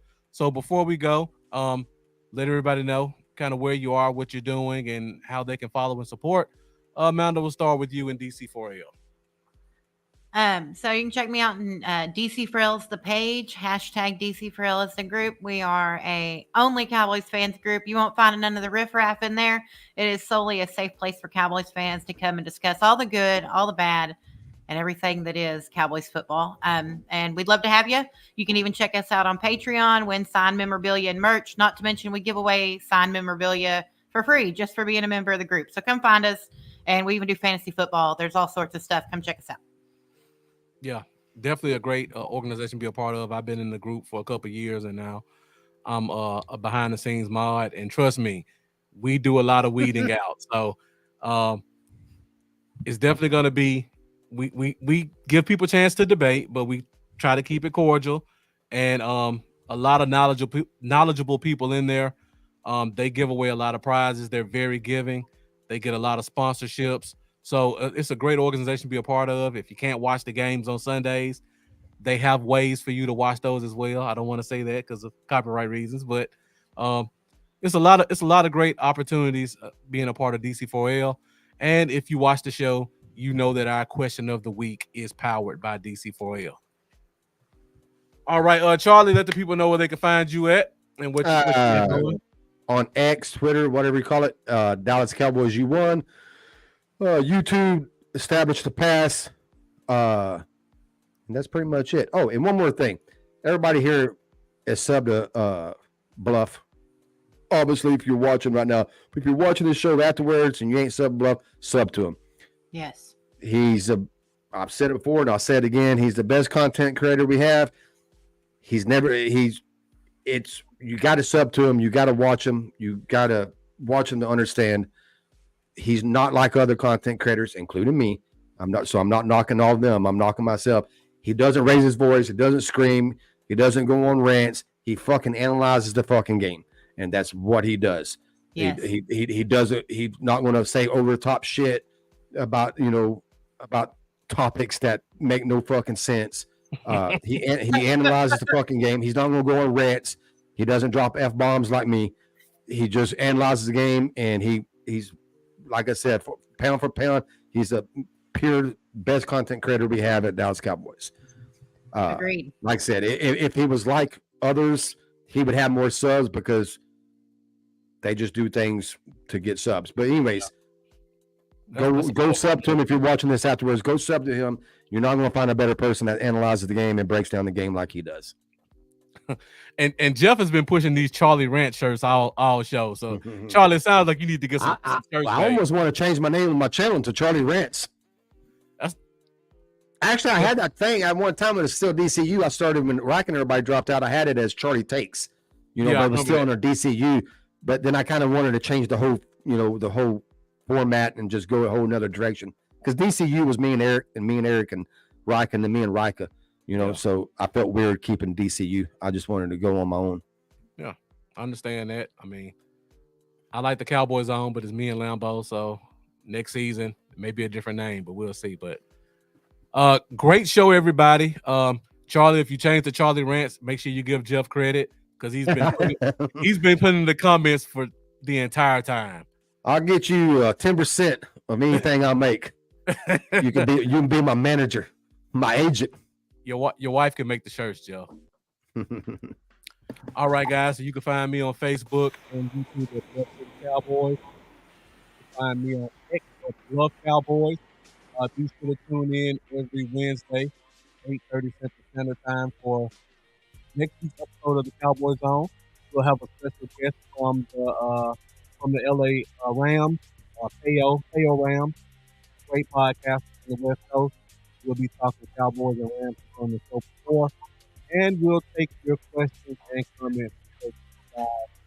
Fuel the Cowboys Zone. So once again, thank you guys for joining. Great conversation on the channel as well as on the comments. Thank you guys for all your support. I will see you guys next week, and we won't have a pregame for this week because we're not playing. So get a chance to find a seat, set up, get your favorite beverage of choice, and get ready for a cool Sunday first football. So thank you guys for watching. As always, let's go Cowboys. We'll see you next week.